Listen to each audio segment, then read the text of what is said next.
वर्णं मङ्गलाङ्गं मनोहरं गौरीपुत्रं गणश्रेष्ठं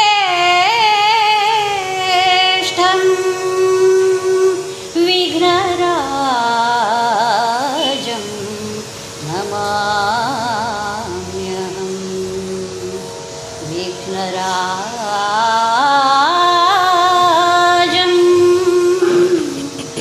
नमाम्यहम्।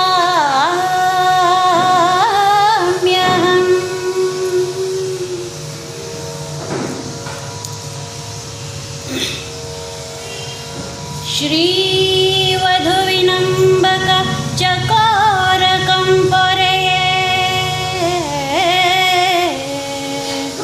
भक्तावळिय हृत्कुमुद कोरकम्बिर्ये श्रीवधुविनम्बक चकारकम्परये भक्तावळिय हृत्कुमुद कोरकम्बिर्ये जगती वलयद अमल सौभाग्यरत्नाकरं पर्जिनिं मेरे वर्ये आवगम् आवगं सरसकरुणामृतದ ಕಲೆಗಳಿಂ ತೀವಿದ ಎಳನಗೆಯ ಬೆಳುದಿಂಗಳಂ ಪಸರಿಸುವ ದೇವಪುರ ನಿಲಯ ಲಕ್ಷ್ಮೀರಮಣನಾಸ್ಯ ಚಂದ್ರಂ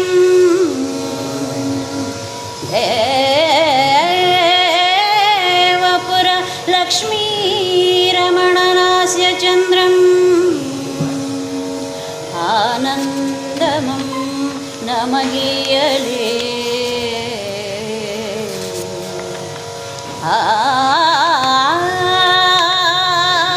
ಆನಂದಮಂ ನಮಗೀಯಲೇ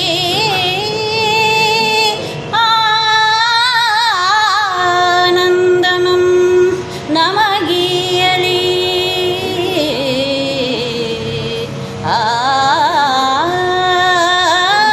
ಆನಂದಮಂ ನಮಗೀಯಲೇ.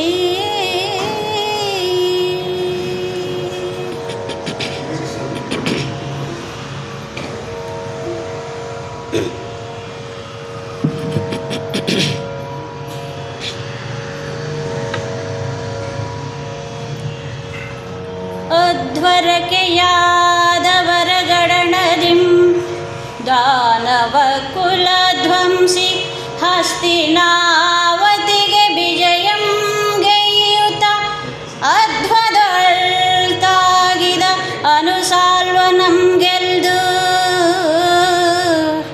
ಪಾಂಡವರನುರೆ ಪಾಲಿಸಿದನು.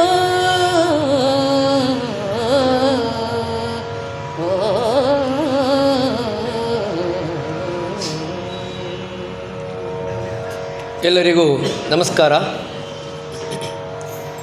ವಿಘ್ನ ನಿವಾರಕನಾದಂತಹ ಗಣಪತಿಗೆ ನಮಸ್ಕರಿಸುತ್ತಾ, ಅಕ್ಷರ ದೇವತೆಯಾದಂತಹ ಶಾರದೆಗೆ ವಂದಿಸುತ್ತಾ, ಈ ಸ್ಥಳದ ಅಧಿದೇವತೆಗಳಿಗೆ ಹಾಗೂ ಇಂದು ನಾವು ಪ್ರಸ್ತುತಪಡಿಸುತ್ತಾ ಇರುವಂತಹ ಜೈಮಿನಿ ಭಾರತದ ಆರಾಧ್ಯ ದೇವ ದೇವಪುರ ನಿಲಯ ಶ್ರೀ ಲಕ್ಷ್ಮೀರಮಣನಿಗೆ ನಮಸ್ಕರಿಸುತ್ತಾ ಇಂದಿನ ಗಮಕ ಕಾರ್ಯಕ್ರಮವನ್ನು ಆರಂಭಿಸ್ತಾ ಇದ್ದೇವೆ.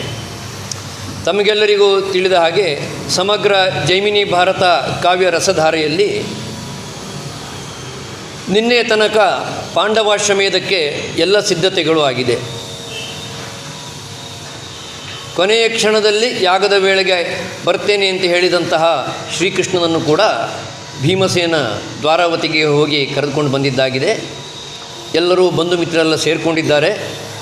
ಈ ಹೊತ್ತಿನಲ್ಲಿ ಅಲ್ಲೊಂದು ಚೋದ್ಯ ನಡೆಯುತ್ತೆ. ಈ ಚೋದ್ಯ ನಿಜಕ್ಕೂ ಹರಿಸಂಕಲ್ಪವೇ. ಯಾಕೆಂದರೆ ಸಮಗ್ರ ಮಹಾಭಾರತವೇ ಹರಿಸಂಕಲ್ಪ. ಕುರುಕ್ಷೇತ್ರದ ತನಕ ಅಂತಲ್ಲ, ಕುರುಕ್ಷೇತ್ರ ಕಾಳಗದ ನಂತರವೂ ಹರಿಸಂಕಲ್ಪವೇ. ಅಧ್ವರಕ್ಕೆ ಯಾದವರ ಗಡಣದಿಂ ದಾನವ ಕುಲಧ್ವಂಸಿ. ದಾನವ ಕುಲಧ್ವಂಸಿಯಾದಂಥ ಕೃಷ್ಣ ಯಾದವರ ಗಡಣವನ್ನು ಕೂಡಿಕೊಂಡು ಬರುವಾಗ ಮಧ್ಯದಲ್ಲಿ ಪದವಿಭಾಗದಿಂದ ಗಡಣದಿಂ ದಾನವ ಅವನು ಬರ್ತಾನೆ. ಯಾರು ಅಂತ ನೋಡ್ಬೇಕು ನಾವೀಗ. ಆಮೇಲೆ ಕತೆ ಮಂಗಳ ಆಗುತ್ತೆ. ಆ ಗಡಣದಿಂ ಬಂದಂತಹ ದಾನವ ಈ ಅಧ್ವರದೋಳು ತಾಗಿದನು, ಬಂದು ತಾಗ್ತಾನೆ. ಆದರೆ ಅವನು ತಾಗಿದರೆ ಏನು ಪ್ರಯೋಜನ ಇಲ್ಲ. ಯಾಕೆಂದರೆ ಇಲ್ಲಿರೋದು ದಾನವ ಕುಲ ಧ್ವಂಸಿಯಾದ ಕಾರಣ ಗೆಲ್ದು ಪಾಂಡವರನ್ನೊರೆ ಪಾಲಿಸಿದನು ದೇವಪುರ ನೆಲೆ ಲಕ್ಷ್ಮೀರಮಣ. ಅದು ಹೇಗೆ ಅಂತ ಇವತ್ತಿನ ಕಥಾ ಸಂದರ್ಭದಲ್ಲಿ ನಾವು ವಿವರಿಸ್ತೇವೆ. ನಿನ್ನೆ ದಿವಸ ಕೊನೆಯ ಪದ್ಯದಲ್ಲಿ ನಾವು ನೋಡಿದ ಹಾಗೆ ದ್ರೌಪದಿಗೂ ಹಾಗೂ ಕೃಷ್ಣನ ಮಡದಿಯವರಿಗೂ ಒಂದು ವಿನೋದದ ಸಂಭಾಷಣೆ ಆಯಿತು. ಸತ್ಯಭಾಮೆ ದ್ರೌಪದಿಗೆ ಕಟಕಿಯನ್ನಾಡಿದ್ಲು, ಹಾಸ್ಯ ಮಾಡಿದ್ಲು. ನೀನು ಭಾಳ ಚದುರೆ, ನಿನ್ನ 5 ಗಂಡಂದಿರನ್ನೂ ನೀನು ಸಮನಾಗಿ ಪಾಲಿಸಿಕೊಂಡು ಶ್ರೀಕೃಷ್ಣನ ಜೊತೆಗೆ ಸಂಸಾರ ಮಾಡ್ತಾ ಇರುವಂಥ 16,000 ಜನರಿಗೆ ನಮಗೆ ಸಾಧ್ಯ ಆಗಲಿಲ್ಲ, ಈ ನಮ್ಮ ಶ್ರೀಕೃಷ್ಣನನ್ನು ನೀನು ಹೊಲಿಸ್ಕೊಂಡು ಬಿಟ್ಟಿದ್ದೀಯೆ ಅಂತ. ಅದಕ್ಕೆ ದ್ರೌಪದಿ ಒಂದು ಹಾಗೆ ಚೋದ್ಯದ ಉತ್ತರವನ್ನು ಕೊಡ್ತಾ ಇದ್ಲು. ನಾನು ಅಷ್ಟು ಮಾಡದಿದ್ದರೆ ನನ್ನ ಗಂಡಂದಿರಿದ್ದು ಸಭೆಯಲ್ಲಿ ನನಗೇನಾಯಿತು ಪರಿಸ್ಥಿತಿ ನೋಡಿದ್ದೆಲ್ಲ, ಕೃಷ್ಣನನ್ನು ನಾನು ಒಲಿಸಿಕೊಂಡ ಕಾರಣ ನಾನು ಇವತ್ತು ಇಷ್ಟು ಸುರಕ್ಷಿತವಾಗಿದ್ದೇನೆ. ಅಷ್ಟಕ್ಕೂ ನೀನು ಕೃಷ್ಣನ ಬಗ್ಗೆ ಕೇಳುವ ಹಾಗೆ ಇಲ್ಲ, ಯಾಕೆಂದರೆ ನೀನು ಕೃಷ್ಣನನ್ನು ಮಾರಿದವಳು. ರುಕ್ಮಿಣಿ ಮೇಲಿನ ದ್ವೇಷದಲ್ಲಿ ಗಂಡನನ್ನು ಮಾರ್ಕೊಂಡು ಬಿಟ್ಟಿದ್ದೀನಿ ನೀನು. ಹಾಗೆ ನೀನು ಮತ್ತೆ ಗಂಡನ ಪ್ರೀತಿಯ ಬಗ್ಗೆ ಕೇಳುವ ಹಾಗೇ ಇಲ್ಲ ಅಂತ ಒಂದು ವಿನೋದಕ್ಕೆ ವಿನೋದದ ಮಾತುಗಳನ್ನು ಆಡ್ತಾ ಇರುವಾಗ ಇಲ್ಲಿನ ಕಥೆ ಆರಂಭವಾಗುತ್ತೆ. ಇಂತು ದ್ರೌಪದಿ ನುಡಿದ ಮಾತು ಮುಗಿವನಿತರೋಳ್ ಎಂದು ದ್ರೌಪದಿ ನುಡಿದ ಮಾತು ಮುಗಿವನಿತರೋಳ್ ಮಂದಿಯಂ ಕಡೆಗೆ ತೊಲಗಿಸಿ. ಎಂದು ದ್ರೌಪದಿ ನುಡಿದ ಮಾತು ಮುಗಿವನಿತರೋಳ್ ಮಂದಿಯಂ ಕಡೆಗೆ ತೊಲಗಿಸಿ. ಯಜ್ಞತುರಗಮಂ ತಂದು ನಿಲ್ಲಿಸಿದರಲ್ಲಿ ಹರಿ ನಿರೂಪಿಸಲು ಅರಸನ ಆಜ್ಞೆಯಿಂದ ಕ್ಷಣಗಳು.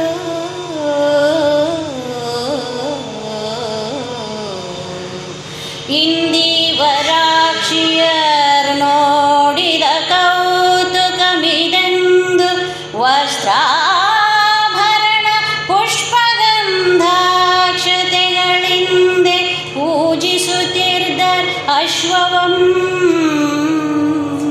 ಭೂಪಕ್ಕೆ ಮೇಲಾದ ಸಂಗತಿಯನು. ಈ ರೀತಿಯ ಹೆಂಗಸರ ಮಾತುಗಳೆಲ್ಲ ಮುಕ್ತಾಯವಾಗುವ ಹೊತ್ತಿನಲ್ಲಿ ಕೃಷ್ಣ ಧರ್ಮರಾಜ ಎಲ್ಲ ಬಂದು ಆ ಸ್ತ್ರೀ ಗಡಣವನ್ನು ಸೇರಿಕೊಂಡ್ರು. ಅವರನ್ನೆಲ್ಲ ಆ ಕಡೆಗೆ ಈ ಕಡೆಗೆ ಬದಿಗೆ ಸರಿಸಿದರು. ಕೃಷ್ಣ ಹೇಳಿದ ಧರ್ಮರಾಜನಿಗೆ, ಇವರೆಲ್ಲ ಆ ಶ್ರೇಷ್ಠವಾದಂಥ ಅಶ್ವಮೇಧ ಯಾಗದ ಆ ಕುದುರೆಯನ್ನು ನೋಡಲಿ, ಕುದುರೆಯನ್ನು ಇಲ್ಲಿ ತರಿಸು ಅಂತ. ಆಗ ಅರಸನ ಆಜ್ಞೆಯಂತೆ, ಅಂದರೆ ಧರ್ಮರಾಜನ ಆಜ್ಞೆಯಂತೆ ಆ ದಿವ್ಯವಾದಂಥ ಕುದುರೆಯನ್ನು ಆ ಸ್ತ್ರೀಯರೆಲ್ಲ ಇರುವಂಥ ಪ್ರದೇಶಕ್ಕೆ ತೆಗೆದುಕೊಂಡು ಬಂದರು. ಇಂದೀವರಾಕ್ಷಿಯರು ನೋಡಿದರು. ಹೆಂಗಸರೆಲ್ಲ ಬಹಳ ಕುತೂಹಲದಿಂದ ನೋಡಿದರು. ಕುತೂಹಲ ಎಲ್ಲರಿಗೂ ಸಾಮಾನ್ಯವಾದದ್ದೇ. ಇಂದೀವರಾಕ್ಷಿಯರು ಮತ್ತು ಕುತೂಹಲದಿಂದ ನೋಡಿದರು. ಆ ಅಶ್ವಮೇಧ ಯಾಗದ ಕುದುರೆ ಅಂತಂದ್ರೆ ಹಾಗಿರ್ತದಂತೆ, ಹೀಗಿರ್ತದಂತೆ, ಒಂದು ಕಿವಿ ಹಾಗೆ, ಬಾಲ, ಹೀಗೆ ಅನೇಕ ವಿವರಣೆಗಳನ್ನು ವರ್ಣನೆಗಳನ್ನು ಕೇಳಿದ್ರಲ್ಲ. ಹಾಗಾಗಿ ಅವರೆಲ್ಲ ಅದೆಲ್ಲ ಈ ಕುದುರೆಯಲ್ಲಿ ಇದೆಯಾ ಅಂತ ಈ ಒಂದು ಸರಿ ನೋಡಬೇಕಲ್ಲ, ಅದಕ್ಕಾಗಿ ಬಹಳ ಕುತೂಹಲದಿಂದ ಅದನ್ನು ನೋಡಿದರು. ಕೌತುಕಮಿದೆಂದು, ಯಾಕೆಂದರೆ ಅದೇ ಬೇರೆ ಕುದುರೆಗಳಿಗೂ ಅಶ್ವಮೇಧ ಯಾಗದ ಕುದುರೆಗೂ ಇರ್ತಕ್ಕಂಥ ದೊಡ್ಡ ವ್ಯತ್ಯಾಸ ಅದು. ಇದರ ಲಕ್ಷಣಗಳೇ ಬೇರೆ. ಹಾಗಾಗಿ ಭಾಳ ಕುತೂಹಲದಿಂದ ಅದನ್ನು ನೋಡಿದರು. ಆಮೇಲೆ ಅದು ಪೂಜ್ಯವಾದಂಥ ಕುದುರೆ ಆದ ಕಾರಣ ವಸ್ತ್ರಾಭರಣ ಪುಷ್ಪ ಗಂಧಾಕ್ಷತೆಗಳಿಂದ ಆ ಅಶ್ವವನ್ನು ಪೂಜಿಸ್ತಾ ಇದ್ದಾರಂತೆ. ಇಲ್ಲಿ ಗಮನಿಸಬೇಕಾದಂಥ ಒಂದು ಶಬ್ದ ಅಂತಂದರೆ ಹರಿನಿರೂಪಿಸಲ್. ಕೃಷ್ಣ ಸಂಕಲ್ಪ ಮೊದಲು ಅಂತ. ಧರ್ಮರಾಜನಿಗೇನು ಹೊಳೆದಿದ್ದಲ್ಲ ಅದು. ಹೆಂಗಸರೆಲ್ಲ ಕುದುರೆ ನೋಡಬೇಕು ತರಿಸೋಣ ಅಂತ ಅವನಿಗೆ ಹೊಳೆದಿದ್ದಲ್ಲ, ಕೃಷ್ಣನಿಗೆ ಹೊಳೆಯಿತು. ಈ ಹರಿಸಂಕಲ್ಪ ಏನು ಅಂತ ಆರಂಭದಲ್ಲಿ ಎಲ್ಲೂ ಗೊತ್ತಾಗಲ್ಲ. ಹರಿಯ ಉದ್ದೇಶ ಏನು, ಇದು ಹೇಗೆ ಬೆಳವಣಿಗೆ ಆಗುತ್ತೆ ಅಂತ. ಮುಕ್ತಾಯದಲ್ಲಿ ಹರಿಸಂಕಲ್ಪ, ಅದರ ಪರಿಣಾಮ ಏನು ಅಂತ ಗೊತ್ತಾಗುತ್ತೆ. ಹರಿನಿರೂಪಿಸಲ್ ಇದು ಬಹಳ ಮುಖ್ಯವಾದಂಥ ಶಬ್ದ. ಕೃಷ್ಣನಿಗೇನೋ ಒಂದು ಉದ್ದೇಶ ಇತ್ತು, ಒಂದು ಸಂಕಲ್ಪ ಇತ್ತು. ಯಾಕೆಂದರೆ ಭಗವಂತ ಎಲ್ಲರ ಮನಸ್ಸನ್ನು ಅರ್ಥ ಮಾಡಿಕೊಂಡವನು. ಅದರ ಮುಂದಿನ ನಡೆ ಏನು ಎನ್ನುವುದನ್ನು ತಿಳಿದಂಥ ಕೃಷ್ಣ ಪೂರ್ವಭಾವಿಯಾಗಿ ಕುದುರೆಯನ್ನು ತರಿಸಿ ಬಯಲಿನಲ್ಲಿ ಇಟ್ಟಿದ್ದಾನೆ. ಆ ಸಮಯದಲ್ಲಿ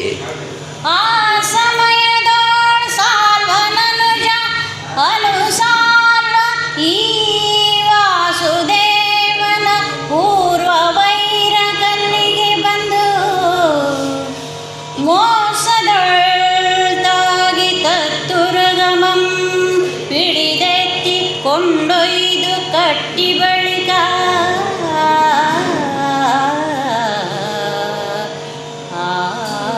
ಸುತ್ತುವಳಯದೊಳ್ ಪರ್ದಿನಾಕಾರಕ್ಕೆ ಮಹಾಸೇನೆಯಂ ನಿಲ್ಲಿಸಿ ತಾನದರ ಮುಖದೊಳ್ ಶರಾಸನದೊಳು ಅಂಬನೇರಿಸಿ ನಿಂದು ನುಡಿದಂ ಸುಧಾರನೆಂಬ ಆಪ್ತನೊಡನೆ. ಅಷ್ಟು ಹೊತ್ತಿಗೆ ಆಕಾಶದಿಂದ ಒಬ್ಬ ರಾಕ್ಷಸ ಕೆಳಗಿಳಿದು ಬಂದ್ಬಿಟ್ಟ. ಅವನು ಯಾರು ಅಂತ ಕೇಳಿದರೆ ಸಾಲ್ವನೆನ್ನುವಂಥ ರಾಕ್ಷಸನ ಸಹೋದರ ಅನುಸಾಲ್ವ. ಅವನ ತಮ್ಮ ಹೇಳಲಿಕ್ಕೆ ಹೆಸರು ಕೂಡ ಭಾಳ ಸುಲಭ ಹೊಂದ್ಕೊಂಡು ಬಂದ್ಬಿಡ್ತು, ಸಾಲ್ವ ಅನುಸಾಲ್ವ. ಅನುಸಾಲ್ವನೆನ್ನುವಂತಹ ರಾಕ್ಷಸ ಕೆಳಗಿಳಿದು ಬಂದ. ಅವನು ಕುದುರೆ ನೋಡಲಿಕ್ಕಾಗಿ ಬಂದವನಲ್ಲ, ವಾಸುದೇವನ ಪೂರ್ವ ವೈರಕ್ಕೆ ಕೃಷ್ಣನ ಮೇಲೆ ಅವನಿಗೊಂದು ದ್ವೇಷ ಇತ್ತು. ಆ ದ್ವೇಷಕ್ಕಾಗಿ ಅವನು ಆಕಾಶದಿಂದ ಕೆಳಗಿಳಿದು ಬಂದು ವಂಚನೆಯಿಂದ, ಅಂದರೆ ಯಾರಿಗೂ ಗೊತ್ತಾಗದೇ ಇದ್ದ ಹಾಗೆ ಆ ಕುದುರೆಯನ್ನು ಎತ್ಕೊಂಡು ಹೋಗ್ಬಿಟ್ಟ. ಎತ್ತಿಕೊಂಡು ಹೋಗಿ ಹತ್ತಿರದಲ್ಲಿಯೇ ಸೈನ್ಯವನ್ನು ತೆಗೆದುಕೊಂಡು ಬಂದಿದ್ದ. ತನ್ನ ಸೈನ್ಯದ ನಡುವೆ ಆ ಕುದುರೆಯನ್ನು ಅವನು ನಿಲ್ಲಿಸಿಕೊಂಡ. ಆ ಮಹಾಸೇನೆಯನ್ನು ನಿಲ್ಲಿಸಿ ಅದರ ನಡುವೆ ಆ ಕುದುರೆಯನ್ನು ಇಟ್ಟುಕೊಂಡು ಇವನು ಸಿದ್ಧವಾಗಿ ನಿಂತಿದ್ದಾನೆ. ಆ ಸೇನೆಗೆ ಒಂದು ವ್ಯೂಹ ರಚನೆಯನ್ನು ಮಾಡಿದ್ದಾನೆ. ಆ ಶಬ್ದ ಭಾಳ ಚೋದ್ಯವಾಗಿದೆ. ಪರ್ದಿನಾಯಕಾರಕ್ಕೆ, ಯಾಕಂದರೆ ಕುರುಕ್ಷೇತ್ರದ ಮಹಾಸಂಗ್ರಾಮದಲ್ಲಿಯೂ ಅನೇಕ ವಿಧವಾದಂಥ ವ್ಯೂಹಗಳನ್ನು ರಚನೆ ಮಾಡ್ತಾಯಿದ್ರು. ಇದಕ್ಕೆ ಶೇನ ವ್ಯೂಹ ಅಂತ ಹೇಳ್ತಾರೆ, ಆಮೇಲೆ ಗೃದ್ರ ವ್ಯೂಹ ಅಂತ ಹೇಳ್ತಾರೆ. ಇಲ್ಲಿ ಹದ್ದಿನಾಕಾರಕ್ಕೆ ಅಂತಂದರೆ ಸ್ವಭಾವ ನೋಡಿ. ಹದ್ದು ಆಕಾಶ ಎತ್ತರದಿಂದ ತನಗೆ ಬೇಕಾದಂಥ ವಸ್ತು ಕಂಡಾಕ್ಷಣ ನೇರವಾಗಿ ಕೆಳಗಿಳಿದು ಬಂದುಬಿಡುತ್ತೆ. ಹಾಗೆ ಮರುಕ್ಷಣದಲ್ಲಿ ಎತ್ಕೊಂಡು ಹೋಗ್ಬಿಡುತ್ತೆ. ಅದರ ಸ್ವಭಾವ ಅದು. ವ್ಯೂಹ ಎಲ್ಲಿಯೋ ಈ ಅನುಸಾಲ್ವನ ಸ್ವಭಾವವನ್ನು ಪ್ರಕಟಿಸುವ ಹಾಗೆ ಹದ್ದಿನಾಕಾರಕ್ಕೆ ತನ್ನ ಮಹಾಸೇನೆಯನ್ನು ನಿಲ್ಲಿಸ್ಕೊಂಡು ಅದರ ಮುಂಭಾಗದಲ್ಲಿಯೇ ತಾನು ಧನುಸ್ಸನ್ನು ಹಿಡಿದುಕೊಂಡು ನಿಂತ್ಕೊಂಡಿದ್ದಾನಂತೆ. ಬೇರೆ ಕವಿಗಳಾಗ್ಬಿಟ್ರೆ ಧನುವಿಗೆ ಹೀಗೆಲ್ಲ ಬರೆದು ಬಿಡ್ತಾರೆ. ಆದರೆ ಸಂಸ್ಕೃತ ಭೂಯಿಷ್ಠವಾದಂಥ ಕಾವ್ಯ ಇದು. ಬೇರೆಲ್ಲ ಕವಿಗಳಿಗಿಂತ ಲಕ್ಷ್ಮೀಶ ಹೆಚ್ಚು ಸಂಸ್ಕೃತ ಶಬ್ದಗಳನ್ನು ಬಳಸ್ತಾನೆ. ಅವನು ಧನುಸ್ಸು ಅಂತ ಹೇಳೋದಕ್ಕಿಂತ ಶರಾಸನದೊಳಂಬನೇರಿಸಿ, ಶರಾಸನ ಆ ಶರವನ್ನು ಇಡುವಂಥ ಸ್ಥಳ ಅಂದರೆ ಧನುಸ್ಸು ಅಂತ ಅರ್ಥ. ಅದು ಕವಿಯ ಪ್ರೌಢಿಮೆ. ಶರಾಸನದೊಳ ಅಂಬನೇರಿಸಿ ತನ್ನ ಹತ್ತಿರದಲ್ಲಿರುವಂಥ ಆಪ್ತನಾದಂಥ ಸುಧಾರಣ ಎನ್ನುವವನಿಗೆ ತನ್ನ ಉದ್ದೇಶವನ್ನು ಹೇಳ್ತಾ ಇದ್ದಾನೆ. ಅಣ್ಣನಂ ಕೊಂದ, ಅಣ್ಣನಂ ಕೊಂದು ಎಮ್ಮ ಸೌಭನಗರ ವೈರಿಯ ಬೆಣ್ಣೆಗಳ ಕೊಬ್ಬಿದ ಉದರದೊಳ್ ಪೊಚ್ಚ ಪೊಸ ಸುಣ್ಣಮಂ ಪೊಯ್ದು ನೀರೆರೆದಂತೆ ಮಾಡಿ ಯಾದವ ಪಾಂಡವರ ಬಿಂಕದ ಬಂಡಮಂ ಕೆಡಿಸಿ ಕಾಳಗದೊಳು ಬಸವನುರೆ ಹಣ್ಣಿದಲ್ಲದೆ ಮಾಡೆನಗಿದರ್ಗೆ ಬಗೆಯನ್ನ ಕಣ್ಣ ಮುಂದೆ ಸುಳಿದು ಜೀವಿಪನೆ ಸೇನೆ ಸನ್ನದ್ಧವಾಗಿರಲೆಂದು.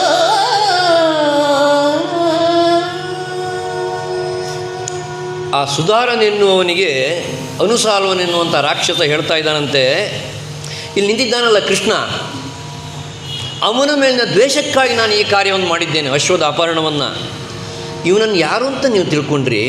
ಅಣ್ಣನಂ ಕೊಂದು ಎಮ್ಮ ಸೌಭನಗರವನ್ನಿರಿದ ಬೆಣ್ಣೆಗಳ್ಳ. ಕೃಷ್ಣ ಈ ಸಾಲ್ವನಗರಿಗೆ ಮುತ್ತಿಗೆಯನ್ನು ಹಾಕಿ ಸಾಲ್ವನನ್ನು ನಿಗ್ರಹಿಸಿದಂಥ ಸಂದರ್ಭ ಬರುತ್ತೆ. ಅದು ಎಲ್ಲಿ ಹೊಂದ್ಕೊಳ್ಳುತ್ತೆ ಅಂತಂದರೆ, ಈ ಕಡೆಯಲ್ಲಿ ದ್ರೌಪದಿ ವಸ್ತ್ರಾಪರಣದ ಪ್ರಯತ್ನ ಆಗ್ತಾ ಇರುವಾಗ ಅದು ಅಲ್ಲಿ ನಡೀತಾ ಇರುತ್ತೆ. ಕಾಮ್ಯಕಾವನದಲ್ಲಿರುವಾಗ ದ್ರೌಪದಿ ಕೇಳ್ತಾಳೆ ಕೃಷ್ಣನನ್ನು, ಆ ಸಂದರ್ಭ ನೀನು ಎಲ್ಲಿದ್ದೆ ಅಂತ. ಆಗ ಅವನು ಹೇಳ್ತಾನೆ, ಹೀಗೆ ನಾನು ಸೌಭನಗರಿಗೆ ಹೋಗಿದ್ದೆ, ಆ ಸೌಭನ ನಗರಿಯ ಸಾಲ್ವನನ್ನು ನಾನು ಕೊಲ್ಲುವಂಥ ಸಂದರ್ಭ ಇತ್ತು ಅಂತ. ಆ ಸಂದರ್ಭದ ಕಥೆ ಇದು. ಹಿಂದೆ ಕೃಷ್ಣ ನನ್ನ ಅಣ್ಣನಾದಂಥ ಸಾಲ್ವನನ್ನು ಕೊಂದವನು, ನಮ್ಮ ಸೌಭನಗರವನ್ನು ನಾಶ ಮಾಡಿದವನು, ಈ ಬೆಣ್ಣೆಗಳ್ಳನ ಕೊಬ್ಬಿದ ಉದರದೋಳು. ಇವತ್ತು ಆ ಕೃಷ್ಣನಿಗೆ ಸರಿಯಾದಂಥ ಪಾಠವನ್ನು ನಾನು ಕಲಿಸ್ತೀನಿ. ಏನು ಅಂತಂದರೆ, ಹೊಸ ಸುಣ್ಣವನ್ನು ಹೊಯ್ದು ನೀರೆರೆದಂತೆ ಮಾಡಿ. ಎಂಥ ಒಂದು ಅದ್ಭುತವಾದ ಉದಾಹರಣೆ ಅಂತಂದರೆ, ಈ ಹೊಟ್ಟೆ ಉರಿ, ಸಂಕಟ, ಆ ತಳಮಳಕ್ಕೆ ಇದಕ್ಕಿಂತಲೂ ಇನ್ನೊಂದು ಉದಾಹರಣೆ ಹುಡುಕೋದು ಭಾಳ ಕಷ್ಟ. ಈ ನಮ್ಮ ಮಲೆನಾಡಿನ ಜನಗಳಿಗೆ ಗೊತ್ತಿದೆ, ಮಳೆಗಾಲದಲ್ಲಿ ಈ ಸಾಂಪ್ರದಾಯಿಕವಾದಂಥ ಕೊಳೆ ಔಷಧಿಗೆ ಸುಣ್ಣವನ್ನು ಸಿದ್ಧಪಡಿಸುವಾಗ ಆ ಸುಣ್ಣಕ್ಕೆ ಬಿಸಿ ನೀರನ್ನು ಎರೆದಾಗ ಹೇಗೆ ಅದು ಒಮ್ಮೆ ಭುಗಿಲೆದ್ದು ಬಿಡುತ್ತೆ. ಆ ಪಾತ್ರೆಯೊಳಗೆ ಏನನ್ನು ಮುಚ್ಚಿಟ್ಟು ಅದನ್ನು ಹಾರಿಸ್ಕೊಂಡು ಹೋಗ್ಬಿಡುತ್ತೆ. ಆ ಪ್ರಮಾಣದ ಉರಿ, ಸಂಕಟ ನಮ್ಮ ನಿತ್ಯದ ಅನುಭವದ ಒಂದು ಉಪಮೆ ಅದು. ಆ ರೀತಿಯಲ್ಲಿ ಹೊಸ ಸುಣ್ಣಕ್ಕೆ ನೀರನ್ನು ಎರೆದಾಗ ಹೇಗೆ ಅದು ಭುಗಿಲೇಳುತ್ತೆ, ಆ ರೀತಿಯಲ್ಲಿ ಕೃಷ್ಣನಿಗೆ ಹೊಟ್ಟೆ ಉರಿ ಬೀಳಬೇಕು. ಈಗ ಮರ್ಯಾದೆ ಹೋಯ್ತಾ, ಯಾಗಕ್ಕೆ ಅಂತ ಎಲ್ಲ ಸಿದ್ಧತೆಯನ್ನು ಮಾಡಿಕೊಂಡು ಈ ಪಾಂಡವರು ಹಾಗೂ ಯಾದವರು ನಿಂತಾಗ ಕುದುರೆ ಸಿಗದಿದ್ದರೆ ಏನಾಗುತ್ತೆ ಇವರಿಗೆ? ಆ ಸಂಕಟ ಅದನ್ನು ಅನುಭವಿಸ್ಬೇಕು ಅವನು. ಯಾಕಂದರೆ ಹಿಂದವನು ನಮ್ಮ ನಗರವನ್ನು ಹಾಳು ಮಾಡಿಬಿಟ್ಟಿದ್ದಾನೆ, ನಮ್ಮ ಅಣ್ಣನನ್ನು ಕೊಂದಿದ್ದಾನೆ. ಇಷ್ಟನ್ನು ನಾನು ಮಾಡದೇ ಇದ್ದರೆ ನನಗೆ ಸಮಾಧಾನ ಆಗೋದಿಲ್ಲ. ಇದ್ರ ಮುಂದೆ ಅವನು ಹೇಳ್ತಾನೆ, ಹಣ್ಣಿದಲ್ಲದೆ ಮಾಡದೆ ಬಿಡೋದಿಲ್ಲ ನಾನು. ಯಾಕೆಂದ್ರೆ ಅವನು ನನ್ನ ಹಗೆ ಎನ್ನ ಕಣ್ಣ ಮುಂದೆ ಸುಳಿದು ಜೀವಿಪನೆ. ನನ್ನ ಹಗೆ, ನನ್ನ ವೈರಿ ನನ್ನ ಕಣ್ಣು ಮುಂದೆ ಓಡಾಡ್ಕೊಂಡಿದ್ದೆ ನಾನು ಸಹಿಸ್ತೇನಾ? ಎಷ್ಟು ದಿವಸ ಅಂತ ಅವನನ್ನು ಬದುಕಲಿಕ್ಕೆ ಬಿಡ್ತೇನೆ ಅಂತ ಹೇಳಿ ತನ್ನ ಉದ್ದೇಶವನ್ನು ಸುಧಾರಕನಲ್ಲಿ ಹೇಳಿ ಆದಮೇಲೆ ಸೇನೆ ಸಿದ್ಧವಾಗಿರಬೇಕು ಅಂತ ಹೇಳ್ದ. ಸೇನೆ ಯಾವ ರೀತಿಯಲ್ಲಿ ಸಿದ್ಧ ಆಗಿರಬೇಕು ಅದನ್ನು ಅವನು ಹೇಳ್ತಾನೆ. ಇಂದು ತುರುಗಾಹಿಯಂ ಬಂದಿರಿಯದವ ನನಗೆ ಸಂತಪಗೆ ಗೋವಳೆಯ ಉಪನಾಯಕನ ರಣಗೆ ನಿಂದು ಕಾದುವನಾಪ್ತ ನಿನ್ನಿತರ ಸಂದೇಹವಿಲ್ಲ ಪರಿವಾರದೊಳಗೆ ಹಿಂದಳ ಅಪರಾಧಮಂ ಮುಂದಣ ದ್ರೋಹಗಳೊಂದು ಮಂ ನೋಡಿ ನೂರು ಬಳಿಗಜಾಶ್ವ ಗೋವೃಂದ ಧನ ಯುವತಿಯರ್ ಮೊದಲಾದ ಸಕಲ ವಸ್ತುಗಳ ನಿತ್ತಪೆನೆಂದನು.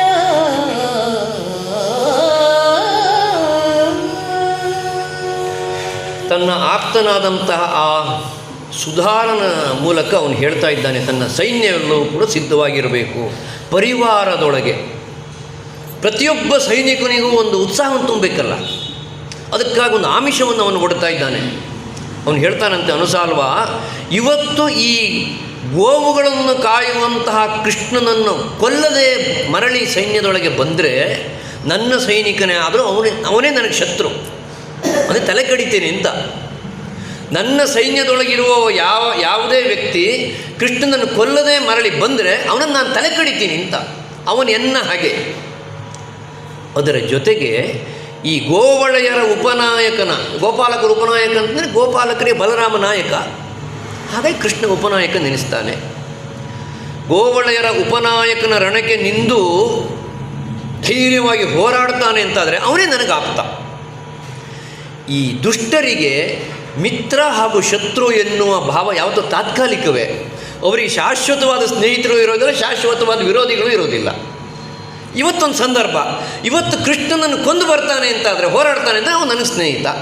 ಕೃಷ್ಣನನ್ನು ಕೊಲ್ಲದೆ ಬಂದ ಅಂತಂದರೆ ಅವನು ನನಗೆ ವೈರಿ. ನಿನ್ನೆ ತನಕ ಅವ್ರು ಏನೋ ಎಂತೋ, ನಾಳೆ ಏನೋ, ಇವತ್ತಿನ ಉದ್ದೇಶದ ಮೇಲೆ ಆ ಭಾವನೆ ಅವರಿಗೆ. ಹಾಗೆ ನನ್ನ ಪರಿವಾರದವರಿಗೆಲ್ಲ ಇದು ಗೊತ್ತಾಗಬೇಕು.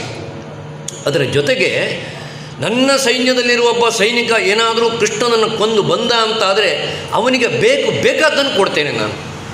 100 ಉಂಬಳಿ ಗಜಾಶ್ವ ಗೋವೃಂದ ಧನ ಯುವತಿಯರು ಮೊದಲಾದ ಸಕಲ ವಸ್ತುಗಳನ್ನು ಇತ್ತಪ್ಪನ. ಅವನು ಏನು ಕೇಳ್ತಾನೋ ಅದನ್ನೆಲ್ಲ ಕೊಟ್ಟುಬಿಡ್ತೀನಿ, ಅಷ್ಟು ಪಾರಿತೋಷಕವನ್ನು ನಾನು ಕೊಡ್ತೇನೆ ಅಂತ. ಈಗ ನಾವು ಇದನ್ನು ನೋಡ್ತೇವೆ, ಈಗಲೂ ಅದಿದೆ, ಒಬ್ಬನ ತಲೆಗೆ ಇಂತಿಷ್ಟು ಮೌಲ್ಯ ಅಂತ ಕಟ್ಟೋದು. ಅದ್ರ ಮತ್ತೊಂದು ಸ್ವರೂಪ ಇದೆ ಅಷ್ಟೇ ಆ ಕಾಲದಲ್ಲಿ. ಅದ್ರ ಜೊತೆಗೆ ಇನ್ನೊಂದು ಮಾತನ್ನು ಅವನು ಹೇಳ್ತಾನೆ, ಭಾಳ ಚೆಂದ ಇದೆ ಅದು.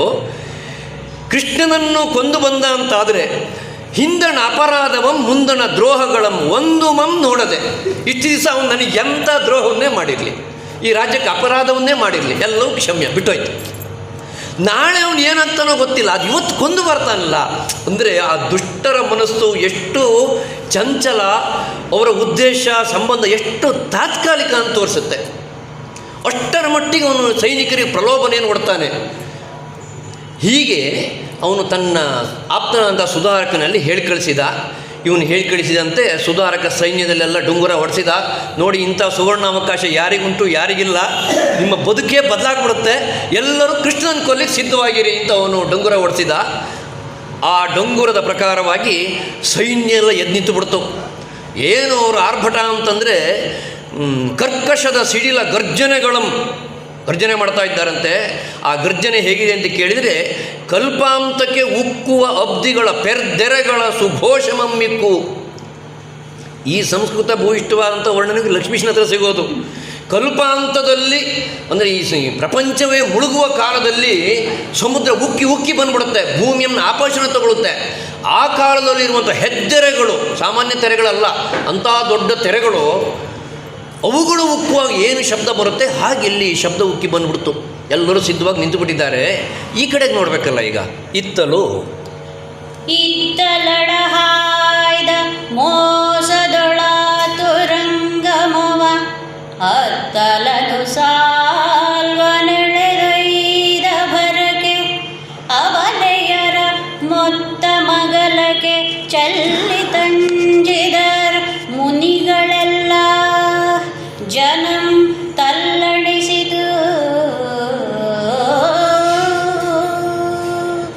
ಚಿತ್ತದೊಳ್ಪನೆಣಿಕೆಗೊಳ್ಳುತ್ತಿರ್ದ ಉಳಿದವರಿದೆತ್ತಣ ಅದ್ಭುತಮೆಂದು ಬೆರಗಾದ ಅಸುರಹರನು ಉತ್ತಮಾಂಗವನ್ ಒಲೆಯುತಂದು ಸುಮ್ಮಾನದಿಂ ಪಟುಭಟರಿಗೆ ಇಂತೆಂದನು.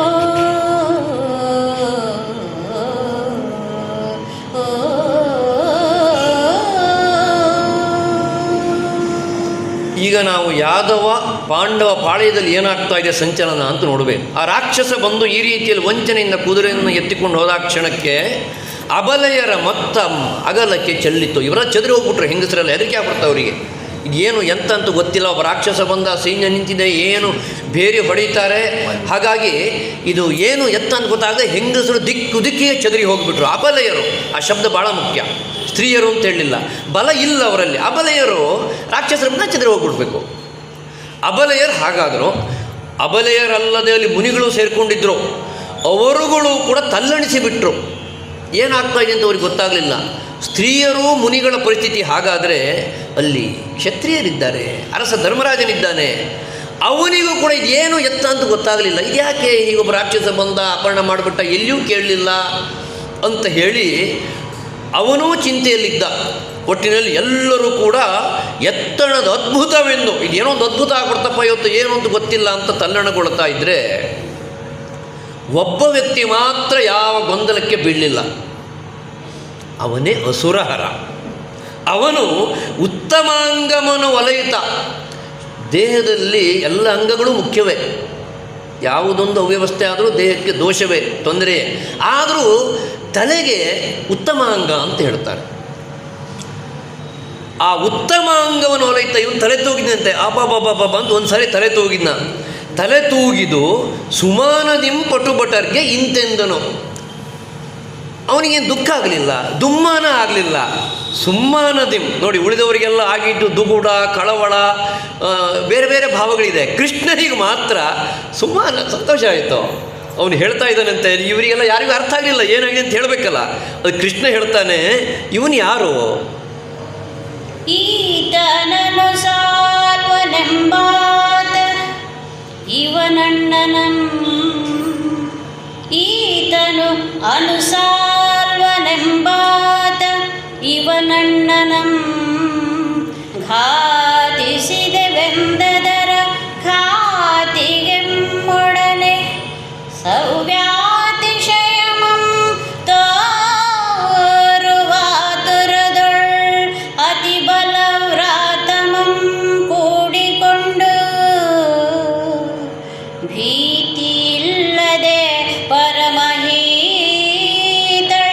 ಬಂದು ನಮ್ಮೀ ತುರಗಮಂ ಪಿಡಿದನೇ ತರ ಪರಾಕ್ರಮದ ಮಾತು ನಮಗಿನ್ನು ಮಜಬೂತು ದಾನವ ಎನ್ನುತ್ತೆ ಪೀತಾಂಬರಂ ಪೊಗಳ್ಳರು. ಅಲ್ಲಿರುವವರಿಗೆಲ್ಲ ಕೃಷ್ಣ ವಿವರಿಸಿ ಹೇಳ್ತಾ ಇದ್ದಾನಂತೆ, ಇವನು ಯಾರು ಅಂತ ನಾನು ಹೇಳ್ತೀನಿ ಕೇಳಿ. ಈತನು ಅನುಸಾಲ್ವನೆಂಬಾತ, ಅನುಸಾಲ್ವನೆನ್ನುವಂಥ ರಾಕ್ಷಸ ಇವನು ಯಾಕೆ ಮುಂದೆ ಈ ಕುದುರೆಯನ್ನು ಈ ರೀತಿಯಲ್ಲಿ ಎತ್ತಿಕೊಂಡು ಹೋದ ಅಂತ ಕೇಳಿದರೆ, ಇವನ ಅಣ್ಣ ಸಾಲ್ವ ಅಂತ ಒಬ್ಬನಿದ್ದ, ಅವನನ್ನು ನಾವು ಸಂಘಾತಿಸಿದೆವು, ಅವನನ್ನು ಆ ಕಾಲ ನಾವು ಕೊಂದು ಕಳೆದಿದ್ದೆವು. ಅದರ ಖಾತಿಗೆ, ಆ ಸಿಟ್ಟಿಗೆ, ಆ ದ್ವೇಷಕ್ಕಾಗಿ ಅವನು ಈ ರೀತಿಯಲ್ಲಿ ತನ್ನ ಸತ್ವಾತಿಶಯವನ್ನು ತೋರಿಸ್ತಾ ಇದ್ದಾನೆ. ಅತಿ ಬಲವ್ರಾತಮಂ ಕೂಡಿಕೊಂಡು ದೊಡ್ಡ ಸೈನ್ಯ ತೆಗೆದುಕೊಂಡು ಇದ್ದಾನೆ ಆ ಕಡೆಗೆ. ನೋಡಿ ಎಲ್ಲ ನಿಂತ್ಕೊಂಡಿದ್ದಾರೆ. ಆ ರಾಕ್ಷಸ ಮಾಯದಿಂದ ಬಂದ ಕುದುರೆನ ಎತ್ಕೊಂಡು ಹೋಗಿದ್ದಾನೆ. ಅವನ ಪೂರ್ವೇತಿಹಾಸಗಳು ಎಲ್ಲ ಕೃಷ್ಣನಿಗೆ ಗೊತ್ತಿದೆ. ಭಗವಂತ ಅವನು ಸ್ವಲ್ಪನೂ ಆಚೀಚೆ ನೋಡಲಿಲ್ಲ. ಅಂದರೆ ಎಲ್ಲಿಯೋ ಕೃಷ್ಣನಿಗೊಂದು ಲೆಕ್ಕಾಚಾರ ಇತ್ತು ಅಂತ. ಈಗೊಂದು ಘಟನೆ ಇಂತಿಷ್ಟೊತ್ತು ಈಗ ಆಗಬೇಕು ಎನ್ನುವುದೆಲ್ಲ ಇವೆಲ್ಲ ವಿಧಿ ಲಿಖಿತ. ಅದು ಸಾಮಾನ್ಯರಿಗೆ ಅರ್ಥ ಆಗದೆ ಇರ್ಬೋದು, ಭಗವಂತನಿಗೆ ಅರ್ಥ ಆಗಿಬಿಡುತ್ತೆ. ಅದಕ್ಕೆ ಅವನು ಕಡ್ಡಿ ಮುರಿದಷ್ಟು ಸ್ಪಷ್ಟವಾಗಿ ಹೇಳ್ತಾ ಇದ್ದಾನೆ, ಇವನು ಇಂಥವನು, ಇಂಥ ಉದ್ದೇಶಕ್ಕಾಗಿ ಬಂದ, ಹೀಗಿರುವಂಥ ಸೈನ್ಯವನ್ನು ತೆಗೆದುಕೊಂಡು ಬಂದಿದ್ದಾನೆ. ಹೇಳಿದವನು ಮುಂದಿನ ಮಾತನ್ನು ಹೇಳ್ತಾನೆ, ಭೀತಿ ಇಲ್ಲದೆ ಪರಮಹೀತಳಕ್ಕೆ ಬಂದು. ನೋಡಿ, ಸ್ವಕ್ಷೇತ್ರದಲ್ಲಿ ಎಲ್ಲರಿಗೂ ಶಕ್ತಿ ಇರುತ್ತೆ.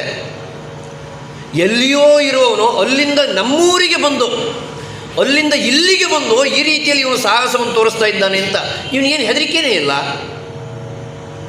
ಪರಮಹೀತಳಕ್ಕೆ ಭೀತಿ ಇಲ್ಲದೆ ಬಂದು ನಮ್ಮೀ ತುರಗಮಂ ಪಿಡಿದನು. ಈ ಏತರ ಪರಾಕ್ರಮವ, ಏನು ಪರಾಕ್ರಮ ಅವನದ್ದು. ನಾವು ನೀವೆಲ್ಲ ಇಂಥವ್ರು ಇರುವಾಗ ಯಾವುದೋ ಊರಿಂದ ಇಲ್ಲಿಗೆ ಬಂದು ನಮ್ಮ ನಡುವೆನೇ ಇದನ್ನು ಎತ್ಕೊಂಡು ಹೋಗ್ಬಿಟ್ನಲ್ಲ, ಏನು ಪರಾಕ್ರಮವಪ್ಪ, ಮಜ ಪೂತು ದಾನವ ಎನ್ನುತ್ತ ಪೀತಾಂಬರಂ ಪಗಳುದನು. ಹಾಗಾದರೆ ಈ ಹೊಗಳುವಲ್ಲಿ ಕೃಷ್ಣನ ಉದ್ದೇಶ ಏನು? ಅದು ಮುಂದಿನ ಪದ್ಯದಲ್ಲಿ ಅರ್ಥ ಆಗುತ್ತೆ. ಹೀಗೆ ಹೊಗಳಿ ಆದಮೇಲೆ ಹೇಳ್ತಾನೆ, ಈಗ ನಾವೇನು ಮಾಡಬೇಕು, ಅವನನ್ನು ಎದುರಿಸಬೇಕು, ಅವನನ್ನು ಕೊಲ್ಲಬೇಕು. ಯಾರಿದ್ದಾರೆ ನಮ್ಮಲ್ಲಿ? ಆರೀತನಂ ಗೆಲ್ದು ಕುದುರೆಯಂ ಬಿಡಿಸಿ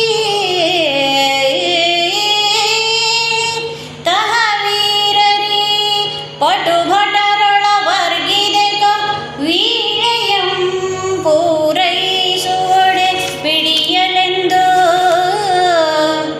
ಹರಿನುಡಿಯಲು ಅತಿ ಬಲರಂಜಿ ಸುಮ್ಮನಿರಲು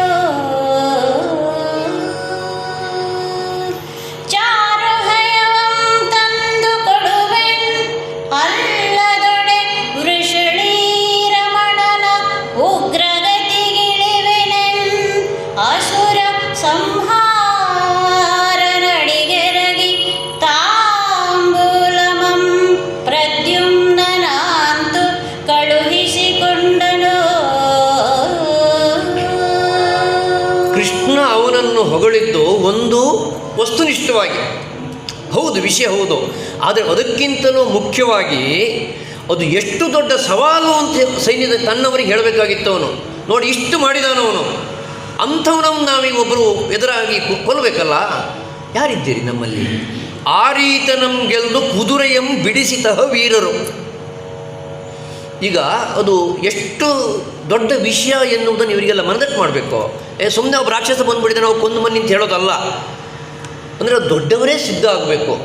ಅಲ್ಲಿ ಇಟ್ಟಿರುವಂಥ ಸಮಸ್ಯೆಯು ದೊಡ್ಡದಾಗಿರಬೇಕು. ಯಾಕೆಂದರೆ ಈ ದೊಡ್ಡ ಮಟ್ಟದ ವ್ಯವಹಾರ. ಹಾಗಾಗಿ ಆರೀತನಂ ಗೆಲ್ದು ಕುದುರೆಯಂ ಬಿಡಿಸಿತಹ ಪಟುಪಟರು ನಮ್ಮಲ್ಲಿ, ಅವ್ರು ಬನ್ನಿ ತಗೊಳ್ಳಿದೆ ರಣವೀಳ್ಯವನ್ನು ನನ್ನ ಕೈಯಿಂದ ತಗೊಳ್ಳಿ ಅಂಥೇಳಿ ನಿಂತುಬಿಟ್ಟ ಇವನು. ಹರಿ ನುಡಿಯಲ್ ಹೀಗೆ ಹೇಳಿದ ಮೇಲೆ ಅತಿಬಲ ರಂಜಿ ಸುಮ್ಮನಿರಲು. ಆ ಸೈನ್ಯದಲ್ಲಿ ಅದಾಗಲೇ ಒಂದಷ್ಟು ಜನ ದೊಡ್ಡ ದೊಡ್ಡ ಪರಾಕ್ರಮಿಗಳು ಅಂತ ಹೆಸರು ಮಾಡಿದವರಿದ್ದರು, ಅತಿ ಬಲರು. ಅವರಿಗೆಲ್ಲ ಹೆದರಿಕೆ ಆಗ್ಬಿಡ್ತು, ಕೃಷ್ಣನೇ ಇಷ್ಟು ಹೇಳಬೇಕಾದ್ರೆ ಈಗ ಇದು ನಮ್ಮ ಹತ್ರ ಆಗೋದಿಲ್ಲ ಅಂತ. ನೋಡಿ, ದೊಡ್ಡ ಸಮಸ್ಯೆ ಅಂತ ಹೇಳುವಾಗ ಅಲ್ಲಿ ಈ ಸ್ಪರ್ಧಾಳುಗಳ ಸಂಖ್ಯೆಯನ್ನು ಕಡಿಮೆ ಮಾಡ್ಬೋದು. ಇಲ್ಲಾಂದ್ರೆ ಎಲ್ಲರೂ ಬಂದ್ಬಿಡ್ತಾರೆ, ನಾನು ಹೋಗ್ಬರ್ತೀನಿ ಅಂತ ಕೇಳ್ಬಿಡ್ತಾರೆ ಅವಕಾಶವನ್ನು. ಇದು ಇಷ್ಟು ದೊಡ್ಡ ವಿಷಯ ಅಂತ ಹೇಳುವಾಗ ಯಾರೂ ಮುಂದೆ ಬರಲೇ ಇಲ್ಲ. ಒಂದು ಕ್ಷಣ ಅಲ್ಲಿರುವಂಥ ಸಭೆ ಮುಖ ಆಗ್ಬಿಡ್ತು. ಯಾರೊಬ್ರು ಎದ್ದು ಬರಬೇಕಲ್ಲ. ಆಗ ಪ್ರದ್ಯುಮ್ನ ಎದ್ದು ಮುಂದೆ ಬಂದ, ಶ್ರೀಕೃಷ್ಣನ ಮಗ. ಅವನು ಹೇಳ್ದ, ನಾನು ಹೋಗಿ ಆ ಅನುಸಾಲ್ವನಿಂದ ನಮ್ಮ ಈ ಕುದುರೆಯಂತ ತೆಗೆದುಕೊಂಡು ಬರ್ತೇನೆ, ಚಾರುಹಯಮಂ ತಂದು ಕೊಡುವೆನು. ನಾನು ಹೋಗಿ ಆ ಕುದುರೆಯನ್ನು ಮರಳಿಸಿಕೊಂಡು ಬರ್ತೇನೆ. ಅದನ್ನು ನಾನು ಮಾಡದೇ ಇದ್ದರೆ ವರ್ಣಸಂಕರದಿಂದ ಮದುವೆ ಆದವನಿಗೆ ಬರ್ತಕ್ಕಂಥ ಒಂದು ದುರ್ಗತಿ ನನಗೆ ಬರಲಿ, ಅವನ ವಂಶದ ಯಾವುದೋ ಒಂದು ಕುಲಪದ್ಧತಿಯನ್ನು ನಡಾವಳಿಯನ್ನು ಮೀರಿದವನಿಗೆ ಬರ್ತಕ್ಕಂಥ ಒಂದು ದೋಷ ನನಗೆ ಬರಲಿ ಅಂತ ಹೇಳಿ ಕೃಷ್ಣನ ಸಮೀಪಕ್ಕೆ ಬಂದು ನಮಸ್ಕಾರ ಮಾಡಿ ಆ ರಣವೀಲ್ಯವನ್ನು ಅವನ ಕೈಯಿಂದ ಪಡ್ಕೊಂಡ. ಇದೊಂದು ಭಾಳ ಮುಖ್ಯವಾದ ಸಂಗತಿ. ಪ್ರದ್ಯುಮ್ನ ಆ ಹಯವನ್ನು ನಾನು ಮರಳಿಸಿಕೊಂಡು ಬರ್ತೇನೆ ಅಂತ ಕೃಷ್ಣನಿಗೆ ಮಾತು ಕೊಟ್ಟು ವೀಲ್ಯವನ್ನು ತೆಗೆದುಕೊಂಡಿದ್ದಾನೆ. ಯಾಕೆಂದರೆ ಈ ಕಥಾ ಸಂದರ್ಭದ ಮುಕ್ತಾಯಕ್ಕೆ ನಡಿಬೇಕು. ಯಾವತ್ತೂ ಎಲ್ಲ ವಿಶೇಷವಾದಂಥ ಪಂಥಗಳು ಕಾವ್ಯದಲ್ಲಿ ಪುರಾಣದಲ್ಲಿ ಪೂರೈಸಲ್ಪಟ್ಟಿದ್ದಾವೆ. ಒಂದು ಪ್ರತಿಜ್ಞೆ ಒಬ್ಬರು ಮಾಡಿದ್ದಾರೆ ಅಂತಂದರೆ ಅದನ್ನು ಮುಗಿಸ್ತಾರೆ ಅಂತ ಅರ್ಥ. ಹಾಗೆ ಪ್ರದ್ಯುಮ್ನ ಈಗ ಪ್ರತಿಜ್ಞೆಯನ್ನು ಮಾಡಿ ವೀಳ್ಯವನ್ನು ತೆಗೆದುಕೊಂಡ. ಈಗ ಅಲ್ಲಿ ಎರಡು ಸಂಗತಿಗಳಿದ್ದಾವೆ ನಮ್ಮ ಕಣ್ಮುಂದೆ. ಒಂದು ಆ ಅನುಸಾರವನ್ನು ಮಣಿಸೋದು, ಇನ್ನೊಂದು ಕುದುರೆಯನ್ನು ಮಳಿಸ್ಕೊಂಡು ಬರೋದು. ಪ್ರದ್ಯುಮ್ನ ಒಂದು ಮಾತನ್ನು ಮಾತ್ರ ಹೇಳಿದ್ದಾನೆ, ಆ ಕುದುರೆಯನ್ನು ನಾನು ತೆಗೆದುಕೊಂಡು ಬರ್ತೀನಿ ಎನ್ನುವ ಮಾತನ್ನು ಹೇಳಿದಾನೆ. ಬಿಟ್ಟರೆ ಅನುಸಾರವನ ಬಗ್ಗೆ ಪ್ರದ್ಯುಮ್ನ ಏನೂ ಹೇಳಲಿಲ್ಲ. ಆ ಮಾತನ್ನು ಆಡಲಿಕ್ಕೆ ಮತ್ತೊಬ್ಬ ಎದ್ದು ನಿಂತುಬಿಟ್ಟ. ಬಳಿಕ ವೃಷಕೇತು ಗರುಡಧ್ವಜನ ಮೃದು ಪದಯುಗಳ ಕೆರಗಿ ದೇವ ಚಿತ್ತೈಸಿ ಆದಡಿನ್ನು ಕೊಳುಗುಳದೊಳ್ ಅನುಸಾಲ್ವನೆಂದೆಂಬ ಖಳನಂ ಪಿಡಿದು ನಿಮ್ಮಂಘ್ರಿಗೊಪ್ಪಿಸದೊಡೆ ಮುಳಿದು ವಿಪ್ರನ ಒದೆಗೆಳಸಿದವನ ಗತಿಗೆ ಯಾನಿಳಿವೆನ್ ಎನ್ನಂ ಕಳುಹಬೇಕೆಂದು ಕೈ ಮುಗಿಯೆ ನಳಿನಾಕ್ಷನಾತನಂ ತೆಗೆದು ತಕ್ಕೈಸಿ ವೀಳೆಯವಿತ್ತು ಬೀಳ್ಕೊಟ್ಟಳು.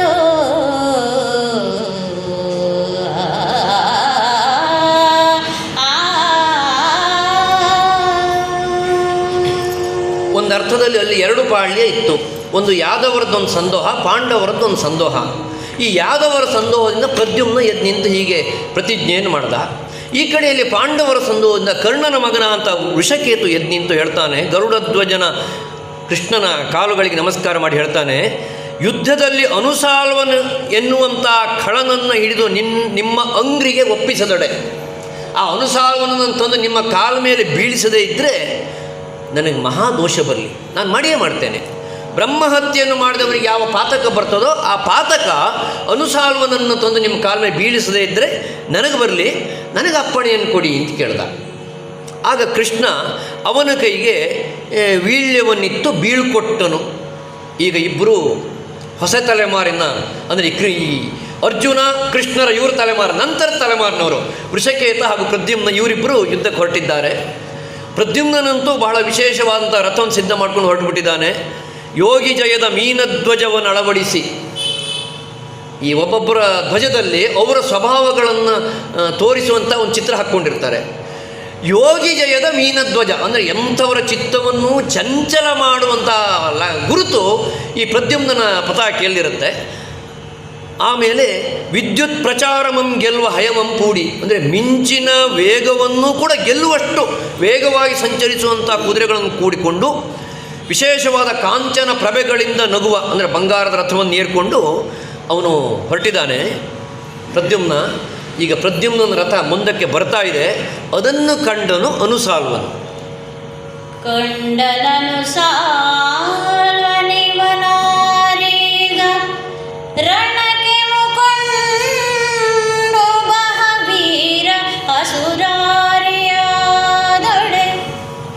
ಕಂಡ ಅನುಸಾಲ್ವನಿವನಾರೀಗ ರಣಕ್ಕೆ ಮುಕೊಂಡು ಮಹಾವೀರ ಅಸುರಾರಿಯಾದೊಡೆ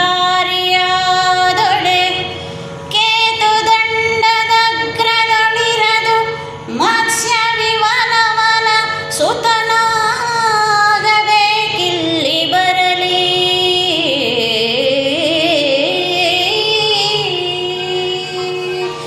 ದಿಂಡುಗೆಡುಕುವೆನೆನುತೆ ಸೇನೆಯಂ ಪಿಂದಿಕ್ಕಿ ಪುಂಡರೀಕಾಕ್ಷನ ಕುಮಾರನಂ ತಡೆ ಕೋದಂಡದೊಳ್ ಪ್ರದ್ಯುಮ್ನ 5 ಕಣೆಯಂ ಕೂಡಿ ದೈತ್ಯನಂ ತೆಗೆದಜ್ಜನು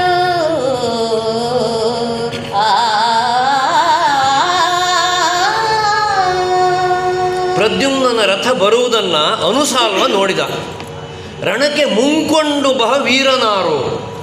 ಆ ರಥವನ್ನು ನೋಡಿದಾಗಲೇ, ವೈಭವವನ್ನು ನೋಡಿದಾಗ ಗೊತ್ತಾಯಿತು, ಯಾವುದೋ ಒಬ್ಬ ದೊಡ್ಡ ಪರಾಕ್ರಮಿ ಬರ್ತಾ ಇದ್ದಾನೆ. ಯಾರದ್ದು ರಥ ಇದು? ಅವನು ನಿರೀಕ್ಷೆ ಮಾಡಿದ್ದು ಕೃಷ್ಣ ಬರ್ತಾನೆ ಅಂತ. ಯಾಕೆಂದರೆ ಅವನು ಬೇರೆಯವರಿಗೆ ಬಂದವನೇ ಅಲ್ಲ. ಹಾಗೆ ಅವನು ಇದು ಅರ್ಜುನ್ ರಥ ಇರಬಹುದೇ, ಭೀಮನ ರಥ ಇರಬಹುದು ಯೋಚನೆ ಮಾಡಲಿಲ್ಲ. ಕೃಷ್ಣನ ರಥ ಇರಬಹುದೇ ಇದು? ಅಲ್ಲ. ಯಾಕೆಂದರೆ ಅಸುರಾರಿಯಾದೊಡೆ ಕೇತುದಂಡದ ಅಗ್ರದೋಳು ಇರೋದು ಮತ್ಸ್ಯ. ಪತಾಕೆಯನ್ನು ನೋಡಿದರೆ ಇದು ಕೃಷ್ಣ ಆದರೆ ಗರುಡ ಇರಬೇಕಿತ್ತು. ಇಲ್ಲಿ ನೋಡಿದರೆ ಮೀನಿದೆ. ಹಾಗಾಗಿ ಇದು ಕೃಷ್ಣನಲ್ಲ, ಅವನ ಮಗನಿರಬೇಕು, ಅವನ ಸುತನಾಗಬೇಕು, ಅವನ ಮಗ ಬರ್ತಾ ಇದ್ದಿರಬೇಕು. ಬರಲಿ ಇಲ್ಲಿ, ಅವನನ್ನು ನಾನು ದಿಂಡುಗೆಡದು ಅವನನ್ನು ಬಗ್ಗು ಬಡಿದು ಇಲ್ಲಿ ಮಲಗಿಸ್ತೇನೆ ಅಂತ ಹೇಳಿ ಸೇನೆಯನ್ನು ಇಟ್ಕೊಂಡು ಸಿದ್ಧನಾದವನೇ ಆ ಪ್ರದ್ಯುಮ್ನನ ಬರವನ್ನು ತಡೆದನಂತೆ. ಪುಂಡರೀಕಾಕ್ಷನ ಕುಮಾರನಂ ತಡೆಯೇ ಅವನನ್ನು ನಿಲ್ಲಿಸಿದಾಕ್ಷಣ ಈ ಪ್ರದ್ಯುಮ್ನ ಏನು ಮಾಡ್ದ, ಮೊದಲೇ ಅವನು ಸಿದ್ಧನಾಗಿ ಬಂದುಬಿಟ್ಟಿದ್ದ. ಹಾಗಾಗಿ 5 ಕಣೆಯಂ ಪೂಡಿ ದೈತ್ಯನಂ ತೆಗೆದೆಚ್ಚನು. ಕಣೆಗಳನ್ನು ಅಂತ ಹೇಳ್ಬೋದಿತ್ತು, ಒಂದು ಬಾಣವನ್ನು ತೆಗೆದು ಬಿಟ್ಟ ಅಂತ ಹೇಳ್ಬೋದಿತ್ತು. ಆದರೆ ಪ್ರದ್ಯುಮ್ನ ಅಂತ ಹೇಳಿದರೆ ಮನ್ಮಥನ ಅವತಾರ. ಮನ್ಮಥ ಪ್ರಸಿದ್ಧ ಆದದ್ದೇ ಅವನು 5 ಬಾಣಗಳಿಂದ. ಹಾಗಾಗಿ ಈ ಒಂದು ಅರ್ಥದಲ್ಲಿ ಅವನು ಬಂಡವಾಳವನ್ನು ಇಲ್ಲಿ ಹೊರಗೆ ಹಾಕ್ಬಿಟ್ಟ ಅಂತ 5 ಬಾಣಗಳನ್ನು ಬಿಟ್ಟ. ಅವನ ಶಕ್ತಿ ಸಾಮರ್ಥ್ಯ ಅದೇ ಅಲ್ವೇ ಮನ್ಮಥನದ್ದು, ಪ್ರದ್ಯುಮ್ನದ್ದು. ಹಾಗಾಗಿ 5 ಕಣೆಗಳಂ ಪೂಡಿ ದೈತ್ಯನಂ ತೆಗೆದೆಚ್ಚನು. ಆ 5 ಬಾಣಗಳನ್ನು ತೆಗೆದು ಪ್ರಯೋಗ ಮಾಡಿದ್ದಕ್ಕೆ ಅನುಸಾಲ್ವ ಹೇಳ್ತಾನೆ, ವ್ಯಗ್ರವೇತಕ್ಕೆ ನಿನಗೆ ನಾವಿಂದ್ರಿಯಂಗಳಂ ನಿಗ್ರಹಿಸಿದವರಲ್ಲ, ವಿರಹವೆಮಗಿಲ್ಲ ಸುರತಗ್ರಾಹ್ಯ ಮೋಹನದ ಪಂಚಬಾಣ ಪ್ರಯೋಗಂಗಳೇಕೀಗ ನಿನ್ನ ವಿಗ್ರಹಕ್ಕೆ ನಮಗೆ ಇಕ್ಷು ಚಾಪವಾರಡಿವೆದೆ ಸಮಗ್ರ ಕುಸುಮಾಸ್ತ್ರಗಳಿಲ್ಲ ನೋಡೆಂಬದೊಂದು ಗ್ರಸಾಯಕವನೆನ್ ಆರ್ದು ತೆಗೆದೆಚ್ಚನನು ಸಾಲ್ವ ಅಚ್ಯುತನ ಸುತನ. ಆ ಪ್ರದ್ಯುಮ್ನ ಪ್ರಯೋಗ ಮಾಡಿದಂಥ 5 ಬಾಣಗಳನ್ನು ನೋಡಿ ಅನುಸಾಲ್ವ ಹಾಸ್ಯ ಮಾಡ್ತಾನಂತೆ. ವ್ಯಗ್ರವೇತಕ್ಕೆ ನಿನಗೆ ನನ್ನ ಮೇಲೆ ಭಾಳ ಸಿಟ್ಟು ಬಂದುಬಿಟ್ಟಿದೆಯೇನು? ನಿನ್ನ ವಿಶೇಷವಾದ 5 ಬಾಣಗಳನ್ನು ಪ್ರಯೋಗಿಸಿಬಿಟ್ಟಿಯಲ್ಲಪ್ಪ ನನ್ನ ಮೇಲೆ. ನನ್ನ ಮೇಲೆ ನೀನು ಪ್ರಯೋಗ ಮಾಡೋ ಅವಶ್ಯಕತೆ ಇರಲಿಲ್ಲ. ನಾವು ಇಂದ್ರಿಯಗಳನ್ನು ನಿಗ್ರಹಿಸಿಕೊಂಡವರಲ್ಲ. ಯಾರಾದರೂ ಇಂದ್ರಿಯಗಳನ್ನು ನಿಗ್ರಹಿಸಿಕೊಂಡವರು ಇದ್ದರೆ, ಸಂಯಮಿಗಳಿದ್ದರೆ, ಅವರ ಚಿತ್ತಚಾಂಚಲ್ಯವನ್ನು ಮಾಡಬೇಕು, ಇಂದ್ರಿಯಗಳ ಕಟ್ಟನ್ನು ಒಡೆದುಕೊಡಬೇಕು ಅಂಥೇಳಿ ಬಾಣಗಳನ್ನು ಪ್ರಯೋಗಿಸಬೇಕು. ನಾವು ಸಂಯಮಿಗಳೇನಲ್ಲ, ಇಂದ್ರಿಯ ನಿಗ್ರಹ ಮಾಡಿದವರಲ್ಲ. ಆಮೇಲೆ ನಾವು ವಿರಹಿಗಳೂ ಅಲ್ಲ. ಯಾರಾದರೂ ವಿರಹಿಗಳಾದರೆ ಅವರಲ್ಲಿ ಈ ಸೌಂದರ್ಯ ರಸ ಉದ್ದೀಪನ ಆಗಲಿ ಅಂಥೇಳಿ ಈ ಬಾಣ ಪ್ರಯೋಗ ಮಾಡಬೇಕು. ಒಂದೊಂದು ಬಾಣಕ್ಕೆ ಒಂದೊಂದು ವಿಧವಾದ ಮಹತ್ವ ಇದೆ. ಆ ಸ್ಥಿತಿಯಲ್ಲಿ ನಾನೂ ಇಲ್ಲ. ಮತ್ತು ಈ ಸುರತಗ್ರಾಹ್ಯ ಮೋಹನದ ಪಂಚಬಾಣ ಪ್ರಯೋಗಗಳು ಏಕೀಗ ಈ 5 ಬಾಣಗಳನ್ನು ನೀನು ಪ್ರಯೋಗಿಸಿದೆ ಅಂತಂದರೆ ಈ ಗಂಡು ಹೆಣ್ಣುಗಳನ್ನು ಒಂದು ಮಾಡಲಿಕ್ಕೆ ಪ್ರಯೋಗ ಮಾಡಬೇಕು. ಈ ಯುದ್ಧರಂಗದಲ್ಲಿ ಎಲ್ಲ ಅದನ್ನು ಪ್ರಯೋಗ ಮಾಡಬೇಕಿಲ್ಲ. ಈ ಮೋಹನದ ಪಂಚಬಾಣ ಪ್ರಯೋಗಗಳು ಈ ಒಂದು ಕ್ರಮದಲ್ಲಿ ಈ ಮೋಹನ ರಾಗವನ್ನು ಹಾಕೋದಾದ್ರೂ ಭಾಳ ಹೊತ್ತಿನ ಮೇಲೆ, ಆರಂಭದಲ್ಲೇ ಮೋಹನ ರಾಗವನ್ನು ಹಾಕೋದಿಲ್ಲ. ಹಾಗೆ ಈ ಯುದ್ಧಕ್ಕೆ ಬರಬರುತ್ತಲೇ ಇವನು ಈ ಮೋಹನ ರಾಗದ 5 ಬಾಣಗಳನ್ನು ತೆಗೆದು ಬಿಟ್ಟ ಅಂತಂದರೆ ಅವನಿಗೆ ಎಷ್ಟು ಚಂದ ಮಾಡಿ ಹೇಳ್ತಾನೆ ಅಂತಂದರೆ, ಇಲ್ಲಿ ನೀನು ಬೇರೆ ಧನುಸ್ಸನ್ನು ಹಿಡ್ಕೊಂಡು ಬರಬೇಕಿತ್ತೋ, ಬೇರೆ ಬಿಲ್ಲು ಬಾಣಗಳನ್ನ ಹಿಡ್ಕೊಂಡು ಬರಬೇಕಿತ್ತೋ. ನಮ್ಮ ಕೈಯಲ್ಲಿ ಏನಿದೆ ನೋಡು, ನಮ್ಮ ಕೈಯಲ್ಲಿ ಕ್ಷತ್ರಿಯರು ಹಿಡ್ಕೊಳ್ಳುವಂತಹ, ಪರಾಕ್ರಮಿಗಳು ಹಿಡ್ಕೊಳ್ಬೇಕಾದಂಥ ಧನುಸ್ಸು ಬಿಲ್ಲು ಬಾಣ ಎಲ್ಲ ಇದೆ. ನಿನ್ನ ವಿಗ್ರಹಕ್ಕೆ ನಮಗೆ ಇಕ್ಷುಚಾಪ, ಆರಡಿವೆದೆ, ಕುಸುಮಾಸ್ತ್ರಗಳಿಲ್ಲ. ನೋಡು ಎಮ್ಮದೊಂದು ಉಗ್ರ ಸಹಾಯಕ, ನಮ್ಮ ಬಿಲ್ಲು ಬಾಣಗಳನ್ನು ನೋಡು ಹೇಗಿದೆ ಅಂತ. ನಿನ್ನ ಹಾಗೆ ನಾವು ಇಕ್ಷುಚಾಪ ಅಂದರೆ ಕಬ್ಬಿನ ಜಲ್ಲೆಯ ಧನುಸ್ಸು, ಆಮೇಲೆ ಆರಡಿ ವೆದೆ ಅಂದರೆ ಆ ಕಬ್ಬಿನ ಜಲ್ಲೆ ಧನುಸ್ಸನ್ನು ಎರಡು ತುದಿಗಳನ್ನು ಬಗ್ಗಿಸುವಂಥ ನಾರಿ ದಾರ ಇದೆಯಲ್ಲ, ಸಿಂಜಿನಿ, ಅದು ಈ ಮನ್ಮಥನಿಗೆ ಅಂದರೆ ಪ್ರದ್ಯುಮ್ನನಿಗಾದರೆ ದುಂಬಿಗಳ ಸಾಲು. ಆರಡಿ ವೆದೆ, ಆರಡಿ ಅಂತಂದರೆ ದುಂಬಿ. ಆ ದುಂಬಿಗಳ ಹೆದೆ ನಮ್ಮ ಹತ್ರ ಇಲ್ಲ, ಕಬ್ಬಿನ ಜಲ್ಲೆ ಧನುಸ್ಸಿಲ್ಲ, ಆಮೇಲೆ ಕುಸುಮಾಸ್ತ್ರಗಳು ಇಲ್ಲ, ನಮ್ಮದೆಲ್ಲ ಲೋಹ ನಿರ್ಮಿತವಾದ್ದು. ಇದು ಹೇಗಿದೆ ಅಂತ ನೋಡು, ರುಚಿ ನೋಡು, ಒಂದು ಬಿಡ್ತೇನೆ ಅಂತ ಹೇಳಿ ತೆಗೆದೆಚ್ಚನು ಅನುಸಾಲ್ವನು ಅಚ್ಯುತನ ಸುತನ ಪ್ರದ್ಯುಮ್ನನ ಮೇಲೆ ಒಂದು ಬಾಣಪ್ರಯೋಗವನ್ನು ಮಾಡಿದ. ಈ ಕಥೆಯನ್ನು ಜನಮೇಜಯರಾಯನಿಗೆ ವಿವರಿಸಿ ಹೇಳ್ತಾರೆ, ಪೃಥ್ವೀಪತಿ ಕೇಳು. ಪೃಥ್ವೀಪತಿ ಕೇಳದೆಯ ಮೇಲೆ ಕೋಲ್ಗೀಲಿ ಸಲ್ವ್ಯಥಿಸಿ ಮೈ ಮರೆದನ ಪ್ರದ್ಯುಮ್ನನೊಡನೆ ಸಾರಥಿ ಕೃಷ್ಣನಿದ್ದೆಡೆಗೆ ತೇರನಾಗಳ ಕೊಂಡು ಬರೆ ಶೌರಿ ಕಂಡು ಬಳಿಕ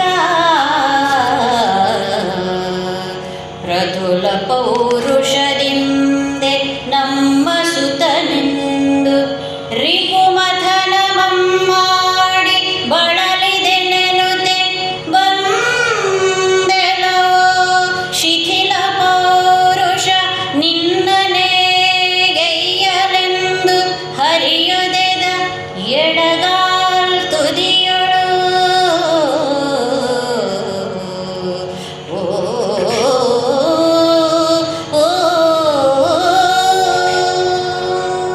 ಅನುಸಾಲ್ವ ಪ್ರಯೋಗಿಸಿದ ಆ ಒಂದು ಬಾಣ ಪ್ರದ್ಯುಮ್ನನ ಎದೆಗೆ ತಾಗಿತ್ತು, ಎದೆಯಲ್ಲಿ ನೆಟ್ಟಿತ್ತು.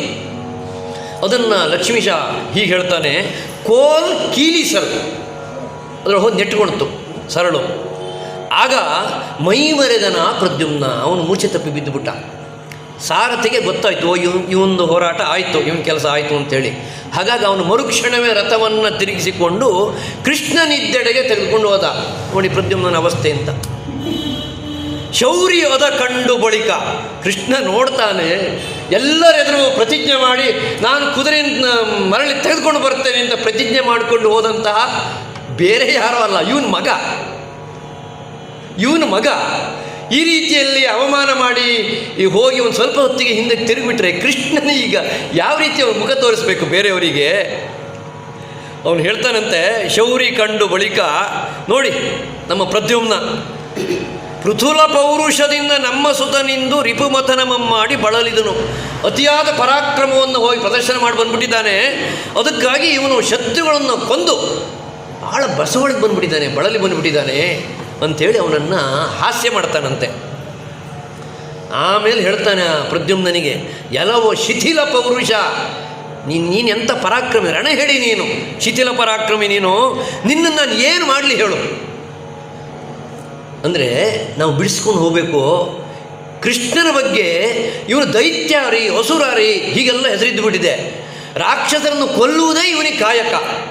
ಇಂಥವನ ಮಗನಾಗಿ ಇವನು ಹೀಗೆ ಮರಳಿ ಬಂದರೆ ನಿನ್ನನ್ನು ಏನು ಮಾಡಲಿ ಹೇಳು.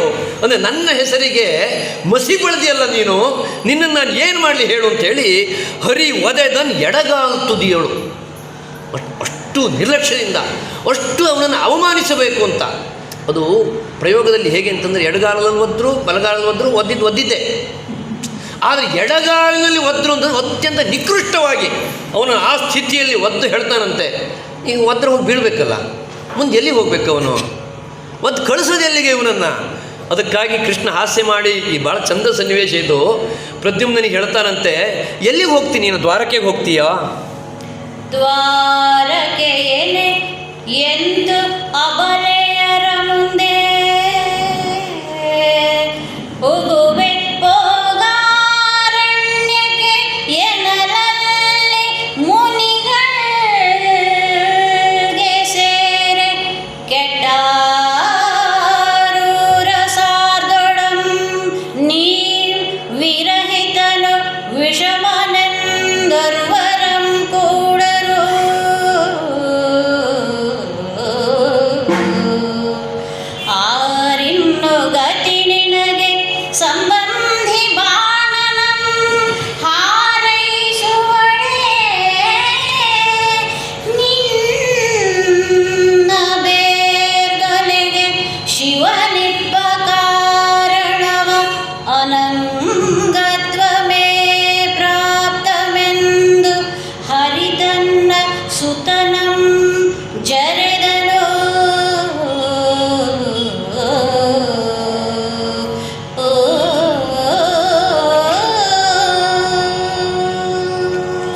ತನ್ನ ಮಗನನ್ನು ಮೂದಲಿಸ್ತಾ ಇದ್ದಾನಂತೆ. ಎಲ್ಲಿಗೆ ಹೋಗ್ತೀನಿ ನೀನೀಗ? ಯುದ್ಧವನ್ನು ಮಾಡಿ ಹಯವನ್ನು ತರ್ತೇನೆ ಅಂತೇಳಿ ನಿನಗದನ್ನು ಮಾಡಲಿಕ್ಕೆ ಆಗಲಿಲ್ಲ. ಏನು ದ್ವಾರಕೆಗೆ ಮರಳಿ ಹೋಗ್ತೀಯಾ? ದ್ವಾರಕೆಯನ್ನು ಎಂತೂ ಅಬಲೆಯರ ಮುಂದೆ ಹೋಗುವೆ. ಆ ಹೆಂಗಸರಿಗೆ ಹೇಗೆ ಮುಖ ತೋರಿಸ್ತೀನಿ ನೀನು? ಒಬ್ಬರೆದುರು ಇಷ್ಟು ದಿವಸ ಗಂಡಸಾಗಿ ನೀನಿದ್ದಿ, ಈಗ ಆ ಹೆಂಗಸರ ಮುಂದೆ ಗಂಡಸಾಗಿ ನೀನು ಹೇಗೆ ಮುಖ ತೋರಿಸ್ತಿ? ಮರ್ಯಾದೆ ಇದೆಯಾ ನಿನಗೆ? ದ್ವಾರಕ್ಕೆ ನೀನು ಹೋಗ್ಲಿಕ್ಕೆ ಆಗೋದಿಲ್ಲ. ಮತ್ತಿನ್ನು ಎಲ್ಲಿಗೆ ಹೋಗ್ತಿ? ಅರಣ್ಯಕ್ಕೆ ಹೋಗಬಹುದು, ಆದರೆ ಅರಣ್ಯದಲ್ಲಿರುವಂಥ ಋಷಿಗಳೆಲ್ಲ ನಿನ್ನ ವಿರೋಧಿಗಳು. ಅವರೆಲ್ಲ ಇಂದ್ರಿಯ ಸಂಯಮವನ್ನು ಮಾಡಿಕೊಂಡವರು, ನಿಗ್ರಹವನ್ನು ಮಾಡಿಕೊಂಡವರು. ಅರಣ್ಯಕ್ಕೆ ಹೋಗು ಅಂತ ಹೇಳಿದರೆ ಮುನಿಗಳಿಗೆ ಸೇರಿ ಅವ್ರು ಇಟ್ಕೊಳ್ಳೋದಿಲ್ಲ ನಿನ್ನನ್ನು. ನೀನು ಅಲ್ಲಿ ಹೋದರೆ ಮತ್ತು ಅವ್ರ ಇಂದ್ರಿಯ ಎಲ್ಲ ಸಡ್ಲ ಆಗಿಬಿಡುತ್ತೆ, ಅವ್ರ ಸಂಯಮ ಜಾರ ಹೋಗ್ಬಿಡುತ್ತೆ. ಹಾಗಾಗಿ ಅವರೂ ನೀನು ಸೇರಿಸ್ಕೊಳ್ಳೋದಿಲ್ಲ. ದ್ವಾರಕೆಯಲ್ಲಿರೋ ಹೆಂಗಸರು ನಿನ್ನನ್ನು ಹತ್ತಿರಕ್ಕೆ ಸೇರಿಸ್ಕೊಳ್ಳೋದಿಲ್ಲ. ಕೆಟ್ಟು ಆರೂರ ಸೇರ್ದೊಡಂ, ಎಲ್ಲಿಯಾದರೂ ಯಾವ್ದಾದ್ರು ಊರಿಗೆ ಹೋಗಿ ಸೇರಿಕೊಂಡ್ರೆ ನೀನು ವಿರಹಿತನು. ನೀನು ಎಲ್ಲವೂ ಇದ್ದು ಎಲ್ಲರೂ ಇದ್ದು ಒಬ್ಬನೇ ಬಂದವನು. ಒಂದು ನಮ್ಮ ಕನ್ನಡದ ಭಾಷೆಯಲ್ಲಿ ಹೇಳಿದ್ರೆ ಬಿಟ್ಟು ಬಂದವನು ಅಂತ. ಯಾರು ನಂಬ್ತಾರೆ? ಇವನು ಏನೋ ನಂಬಲಿಕ್ಕೆ ಯೋಗ್ಯ ಇಲ್ಲ, ಇವನು ಅದಕ್ಕೆ ಮನೆ ಬಿಟ್ಟು ಓಡಿಸಿದ್ದಾರೆ ಅಂತ ಅರ್ಥ. ನೀನು ವಿರಹಿತನು. ಹಾಗೆ ಅವರೂ ನಿನ್ನನ್ನು ನಂಬೋದಿಲ್ಲ. ಅದರ ಜೊತೆಗೆ ವಿಷಮನೆಂದು ಓರ್ವರೂ ಕೂಡರು. ನೀನು ಒಬ್ಬನೇ ಇದ್ದರೂ ನೀನು ಸರಿ ಇಲ್ಲ. ವಿಷಮ ಅಂತ ಹೇಳಿದರೆ ಈ ಬೇರೆ ಬೇರೆ ಅರ್ಥಗಳಿದ್ದಾವೆ ಎತ್ತರದಲ್ಲಿ ಇದಕ್ಕೆ. ಈ ಮನ್ಮಥ ವಿಷಮ, ಅವನಲ್ಲಿರುವ ಬಾಣಗಳು ವಿಷಮವೇ, 5 ಬಾಣ. ಆಮೇಲೆ ಎಲ್ಲಿ ಮನ್ಮಥನ ಪ್ರಯೋಗ ಆಗುತ್ತೋ ಅದೆಲ್ಲ ಅಸ್ಥಾನವೇ. ಸರಿಯಾದ ಹೊತ್ತಿನಲ್ಲಿ ಸರಿಯಾದ ವ್ಯಕ್ತಿಗಳಿಗೆ ಅವನು ಬಾಣ ಹೊಡೆದಿದ್ದೇ ಇಲ್ಲ. ಎಲ್ಲವೂ ಕಥೆಯಲ್ಲಿ ಅಕಾಲ ಇಲ್ಲ ಅಸ್ಥಾನ. ಆ ಸಂದರ್ಭದಲ್ಲಿ ಅವನು ಬಾಣ ಪ್ರಯೋಗ ಮಾಡಿದವನು. ಅಂದರೆ ಅವನು ಸಜ್ಜನ ಸಂಭಾವಿತ ಎನ್ನುವಂಥ ಕೀರ್ತಿಗೆ ಭಾಜನ ಆಗಲೇ ಇಲ್ಲ. ಮನ್ಮಥ ಅಂಥೇಳಿ ಅವನು ಸರಿ ಇಲ್ಲ ಅಂತ. ಹಾಗೆ ವಿಷಮನೆಂದು ಅವನಿಗೆ ಎದುರು ಬಂದುಬಿಟ್ಟಿದೆ. ನಿನ್ನನ್ನು ಯಾರೂ ಹತ್ತಿರಕ್ಕೆ ಸೇರಿಸ್ಕೊಳ್ಳೋದಿಲ್ಲ. ಆರಿನ್ನು ಗತಿ ನಿನಗೆ ಯಾರಿದ್ದಾರೆ? ಹೋಗಲಿ, ಎಲ್ಲೂ ಜಾಗ ಇಲ್ಲದ್ರೆ ಹೆಂಡತಿ ಮನೆಗೆ, ಮಾವನ ಮನೆಗೆ ಹೋಗ್ಬೋದಿತ್ತು, ಬಾಣನ ಮನೆಗೆ. ಆದರೆ ಅವನೂ ನಿನ್ನನ್ನು ಹತ್ತಿರಕ್ಕೆ ಸೇರಿಸ್ಕೊಳ್ಳೋದಿಲ್ಲ. ಯಾಕೆಂದರೆ ಬಾಣ ಶಿವಭಕ್ತ. ಶಿವನ ಮೇಲೆ ಈ ಹಿಂದೆ ಮನ್ಮಥ ಬಾಣ ಪ್ರಯೋಗ ಮಾಡಿ ಶಿವನಿಂದ ಬೂದಿಯಾದವನಲ್ವೇ. ಹಾಗಾಗಿ ಇನ್ನೊಂದು ಸಾರಿ ನೀನಲ್ಲಿ ಹೋಗ್ಬಿಟ್ರೆ ಬೇರ್ಗೊಲೆಗೆ ಮುಂದಾಗಿ ಬಿಡ್ತಾನೆ. ಬೇರ್ಗೊಲೆಗೆ ಶಿವನಿಪ್ಪ. ಅವಾಗ ಇವನು ಬೂದಿಯನ್ನಾದರೂ ಬಿಟ್ಟಿದ್ದಾನೆ, ಇನ್ನೊಂದು ಸರಿ ಅದೂ ಇಲ್ಲ ಅಂತ. ಬೇರ್ಗೊಲೆಗೆ ಅಂದರೆ ಮೂಲೋತ್ಪಾಟನವನ್ನೇ ಮಾಡಿಬಿಡ್ತಾನೆ. ಮಾವನ ಮನೆಗೂ ಹೋಗುವಾಗಿಲ್ಲ. ಎಲ್ಲಿ ಹೋಗ್ತೀನಿ ನೀನು? ನಿನ್ನಂಥವನಿಗೆ ದೇಹವೇ ಬೇಡ, ಅನಂಗತ್ವವೇ ಪ್ರಾಪ್ತಮೆಂದು ಹರಿ ತನ್ನ ಸುತನಂ ಜರೆದನು. ನಿನ್ನಂಥವನಿಗೆ ದೇಹವೇ ಬೇಡ, ನೀನು ಎಲ್ಲಿ ಹೋಗೋದೇ ಬೇಡ ಅಂತ ಜರದಂತೆ. ಅಂದರೆ ಕಾವ್ಯದಲ್ಲಿ ಈ ಕಲ್ಪನೆಗಳನ್ನು ಇಟ್ಟುಕೊಂಡು ಲಕ್ಷ್ಮೀಶ ಈ ವರ್ಣನೆ ಮಾಡಿರೋದು. ಈ ರೀತಿಯಲ್ಲಿ ಅವನು ತನ್ನ ಮಗನಿಗೆ ಸಾಕಷ್ಟು ಅವಮಾನ ಮಾಡಿದ ಮೇಲೆ ಭೀಮ ಹೇಳ್ದ, ಇವನಿಗೆ ಇಷ್ಟು ಸಾಕು, ನಿನ್ನ ಮಗ ಸೋತು ಬಂದಿದ್ದಕ್ಕೆ ನೀನೇನು ಅವನನ್ನು ಮೊದಲಿಸಿದೆಯಲ್ಲಪ್ಪ, ಅದು ಸಾಕು. ಆದರೆ ಸುಲಭದಲ್ಲಿ ಸೋತಿದ್ದಲ್ಲ ಇವನು, ಸಾಕಷ್ಟು ಪರಾಕ್ರಮವನ್ನು ಮಾಡಿ ಇರ್ತಾನೆ. ಈಗ ಮತ್ತೊಬ್ಬನು ಹೋಗಿ ಅಲ್ಲಿದ್ದಾನಲ್ಲ ವೃಷಕೇತ, ಕರ್ಣನ ಕುಮಾರಂಗೆ ಮೇಲ್ದಳವನ್ನಟ್ಟೆಂದು. ಇವನ ಪರಿಸ್ಥಿತಿ ಅವನಿಗೂ ಆಗ್ಬಿಡುತ್ತೆ. ಅವನ ಸಹಾಯಕ್ಕೆ ಒಂದು ಸೈನ್ಯವನ್ನು ಕಳಿಸುವಂಥ ಮಾರುತಿ ನುಡಿಯೇ ಭೀಮ ಹೇಳ್ದ. ಆಗ ಕೃಷ್ಣ ಹೇಳ್ದ, ನೀನೇ ಹೋಗ್ಬಿಡು ಅಂತ ಹೇಳ್ದ. ಇನ್ಯಾರನ್ನ ಕಳಿಸೋದಕ್ಕೆ? ನೀನು ರಾಕ್ಷಸನ ಕಂಡು ಉರ್ದು ಬೀಳುವನೇ ಸೈಯಲ್ಲ, ಅದು ನೀನೇ ಹೋಗ್ಬಿಡು ಅಂತ ಹೇಳಿ ಅವನಿಗೆ ಹೇಳ್ದ. ಹೋಗದಿದ್ದರೆ ಮತ್ತೆ ನಮ್ಮ ಸೈನ್ಯ ಸೋತು ಬಿಡುತ್ತೆ ಅಂತ ಹೇಳಿದಾಗ ಭೀಮನಿಗೆ ಸಂತೋಷ ಆಯಿತು. ಇವನು ಸಂತೋಷದಿಂದ ಬೊಬ್ಬಿರಿದು ಒಂದು ಧನುಸ್ಸನ್ನು ತೆಗೆದುಕೊಂಡು ರಿಪುಚಾತುರಂಗಮಂ ತಾಗಿದಂ ಪವನಸೂನು, ಹೋಗಲ್ಲಿ ವೃಷಕೇತನನ್ನು ಸೇರಿಕೊಳ್ಳಬೇಕು ಅಂತ ಅವಸರದಿಂದ ಹೋಗಿ ಸೇರಿಕೊಂಡ. ಭೀಮ ಬರ್ತಾ ಇರೋದನ್ನು ವೃಷಕೇತು ನೋಡ್ದ. ಆ ಭೀಮನುರವಣಿಸೆ ಕಂಡು, ಆ ಭೀಮನುರವಣಿಸೆ ಕಂಡು ವೃಷಕೇತು ನಗುತ್ತೈ ಭೂಮಿಗಿಂದು ಹೊಸತಾದುದು ಎಲೆತಾದ ಬಾಲಾಭಿಲಾಷೆಯ ಫಲ ಕೆಳಸುವರೆ ಪಿತರ್ತನಗೆ ಮೀಸಲಿ ಸಮರಮಿದಗೆ ಲೋಭದಿಂ ನೀಂ ಬರ್ಬುದು ಉಚಿತಮೇ ಪೇಳನಲ್ಲ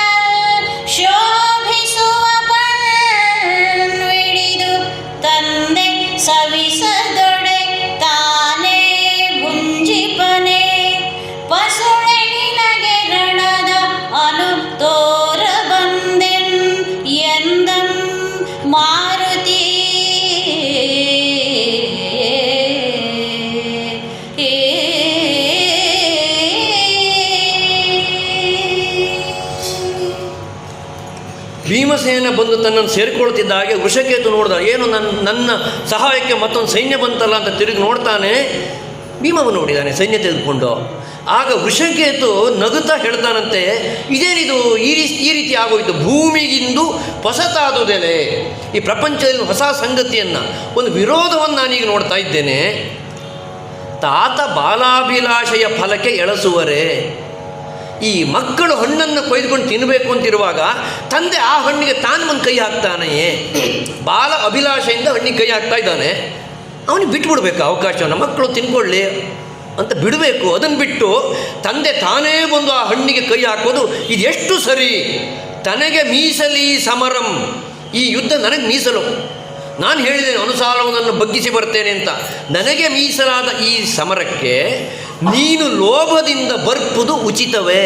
ಇಲ್ಲ, ನಾನು ಗೆಲ್ತೇನೆ ಅನುಸಾರವನ್ನು ಅಂತ ನೀನು ಬಂದುಬಿಟ್ಟೆಯಲ್ಲಪ್ಪ, ನಾನು ಕೈ ಹಾಕಿದ ಹಣ್ಣಿದು ಈ ಫಲ ಅಂತ ಭೀಮನಿಗೆ ಹೇಳ್ದ ವೃಷಕೇತು. ಆಗ ಭೀಮ ಹೇಳ್ದ, ಇಲ್ಲಪ್ಪ ನಿನಗಿಂತ ದೊಡ್ಡವ ನಾನು, ನನಗೆ ಈ ಲೋಕ ವ್ಯವಹಾರ ಎಲ್ಲ ಗೊತ್ತಿದೆ. ಶೋಭಿಸುವ ಪಣ್ಪಿಡಿದು ತಂದೆ ಈ ಶೋಭಿಸುವಂಥ ಹಣ್ಣನ್ನು ಮಕ್ಕಳು ಬಯಸಿದ್ದಾರೆ ಅಂತ ಗೊತ್ತಾದ ಮೇಲೆ ತಂದೆ ತಾನೇ ಇಲ್ಲಿ ಅದು ತಿಂತಾನೇನು? ಇವನೇನು ಮಾಡ್ತಾನೆ, ಆ ಹಣ್ಣನ್ನು ಕೊಯ್ದು ಮಕ್ಕಳಿಗೆ ಕೊಡ್ತಾನೆ ಅಷ್ಟೇ, ತಿನ್ನಲಿಕ್ಕೆ ಅವನಿಗೆ ಕೊಡ್ತಾನೆ. ಅಂದರೆ ಈ ಯುದ್ಧದ ಯಶಸ್ಸನ್ನು, ಈ ಕೀರ್ತಿಯನ್ನು ನಿನಗೆ ಬಿಟ್ಕೊಡ್ತೇನೆ, ನಾನು ಕೈ ಹಾಕಿದ್ದಲ್ಲಪ್ಪ, ನೀನೇ ಗೆಲ್ಲುವಾಗ ನಾನು ಮಾಡ್ತೇನೆ. ನಾನು ಯಾಕೆ ಬಂದೆ ಅಂತಂದರೆ ನಿನಗೆ ರಣದ ಅನುದೋರ ಬಂದೆನೋ, ಯುದ್ಧ ಮಾಡೋದು ಹೇಗೆ, ಗೆಲ್ಲೋದು ಹೇಗೆ ಅಂತ ನಿನ್ನನ್ನು ಗೆಲ್ಲಿಸಿ ಕೊಡಲಿಕ್ಕಾಗಿ ಬಂದೆ ನಾನು. ನಿನ್ನ ಸಹಾಯಕ್ಕೆ ಬಿಟ್ಟರೆ ಆ ಮಕ್ಕಳು ಬಯಸಿದ ಫಲಕ್ಕೆ ನಾನು ಕೈ ಹಾಕಿದವನಲ್ಲ ಅಂತ. ಎಷ್ಟು ಚೆಂದ ಇದೆ ಒಂದು ಲೋಕ ವ್ಯವಹಾರ ಅಂತಂದರೆ, ಕೆಲವು ಅವಕಾಶನ ಮಕ್ಕಳಿಗೆ ಬಿಡಬೇಕು. ಅವ್ರು ಕಲ್ತ್ಕೊಳ್ಳೋದು ಯಾವಾಗ, ಅವ್ರು ಯಶಸ್ಸನ್ನು ಸಾಧಿಸೋದು ಯಾವಾಗ? ಇದು ಪ್ರಪಂಚದಲ್ಲಿ ಇಲ್ಲದೇ ಇರೋದೇನಲ್ಲ. ಹಿಂದೆ ಎಷ್ಟೋ ಕಾಲ ಆದರೂ ವಯಸ್ಸಾದವ್ರು ಸಂಸಾರ ಬಿಟ್ಕೊಡ್ತಿರ್ಲಿಲ್ಲ, ಮಕ್ಕಳಿಗೆ ಬೇರೆ ಅವಕಾಶ ಕೊಡ್ತೀರಿ, ಮಕ್ಕಳು ನಾವು ಹೋಗಬೇಕು ಅಂತ ಅದನ್ನು ಇವ್ರಿಗೂ ತೋರಿಸ್ತಾರೆ ಚಾತುರ್ಯದಿಂದ. ಹಾಗಾಗಿ ಈ ಅವಕಾಶವನ್ನು ನೀನು ಕೊಡಬೇಕು ಅಂತ ನಾನು ಬಂದಿದ್ದೇನಪ್ಪ ಅಂತ ಹೇಳಿ ಅವನು ಸಮಾಧಾನ ಪಡಿಸಿದ. ಆಮೇಲೆ ಇಬ್ಬರು ಸೇರಿ ಯುದ್ಧವನ್ನು ಮುಂದುವರಿಸಿದರು. ಒಂದು ಸಾರಿ ಅನುಸಾಲ್ವನಿಗೆ ಆಶ್ಚರ್ಯ ಆಗೋಯ್ತು, ಈಗಲೂ ಕೃಷ್ಣ ಬರಲಿಲ್ಲ, ಇವನು ಯಾರಪ್ಪ ಇವನು, ವೃಷಭಾಂಕಿತ ಧ್ವಜಸ್ತಂಭದವನಿವನಾರಿವಂ, ಭಾಳ ಪರಾಕ್ರಮಿ ಹೋರಾಟವನ್ನು ಮಾಡ್ತಾ ಇದ್ದಾನೆ. ವಿಷಮ ಗೋಪಾಲನಲ್ಲೆನ್ನುತ್ತೆ, ಇವನೇನು ಮತ್ತೆ ಕೃಷ್ಣನೇ ಬೇರೆ ರೀತಿಯಲ್ಲಿ ಬಂದಿದ್ದೇನೆ ಅಲ್ವಲ್ಲ ಅಂತ ಹೇಳಿ ಇವನು ಯೋಚನೆ ಮಾಡಿಕೊಂಡು ಇನ್ನಷ್ಟು ಉಗ್ರನಾಗಿ ಹೋರಾಟವನ್ನು ಮಾಡಿದ. ಒಂದು ನಿಶಿತವಾದಂಥ ಬಾಣವನ್ನು ಪ್ರಯೋಗಿಸಲಾಗಿ ಕರ್ಣಜನ ವಕ್ಷಸ್ಥಲದಲ್ಲಿ ಆ ಬಾಣ ನಾಟ್ಕೊಂಡು ಬಿಡ್ತು. ವೃಷಕೇತನು ಕೂಡ ಆ ಬಾಣದ ಹತಿಗೆ ರಥದಲ್ಲಿಯೇ ಮಲಗಿಬಿಟ್ಟ. ಈಗ ಇನ್ನು ನಾವು ನೋಡಬೇಕಾದ್ದು ಭೀಮ ಅನುಸಾಲ್ವರ ಯುದ್ಧ. ಮುಗ್ಗಿದುದು ಕುದುರೆ, ಮುಗ್ಗಿದುದು ಕುದುರೆ ಸಾರಥಿ ಮಡಿದ ಆರಥಂ, ನೆಗ್ಗಿದುದು ಚಿಗಿದ ಅನುಸಾಲ್ವ ಆತನ ಬಲಂ, ಮುಗ್ಗಿದುದು ಸಂದಣಿಸಿ ಪವನ ಜನ ಮೇಲೆ ಶಸ್ತ್ರಾಸ್ತ್ರ ಪ್ರಯೋಗದಿಂದೇ,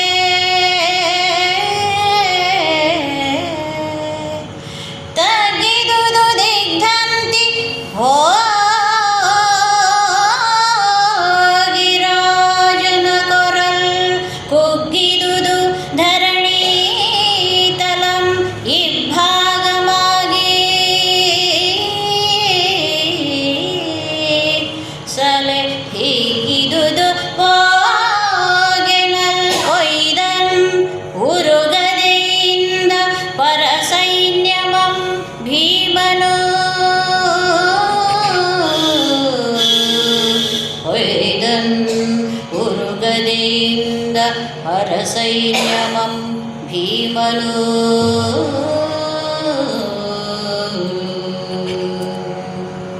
ವೃಷಕೇತು ಮೈ ಮರೆತು ಮಲಗಿದಾಗ ಭೀಮ ಬಂದು ಅನುಸಾಲ್ವನ ತೇರನ್ನು ಅಪ್ಪಳಿಸಿದನು.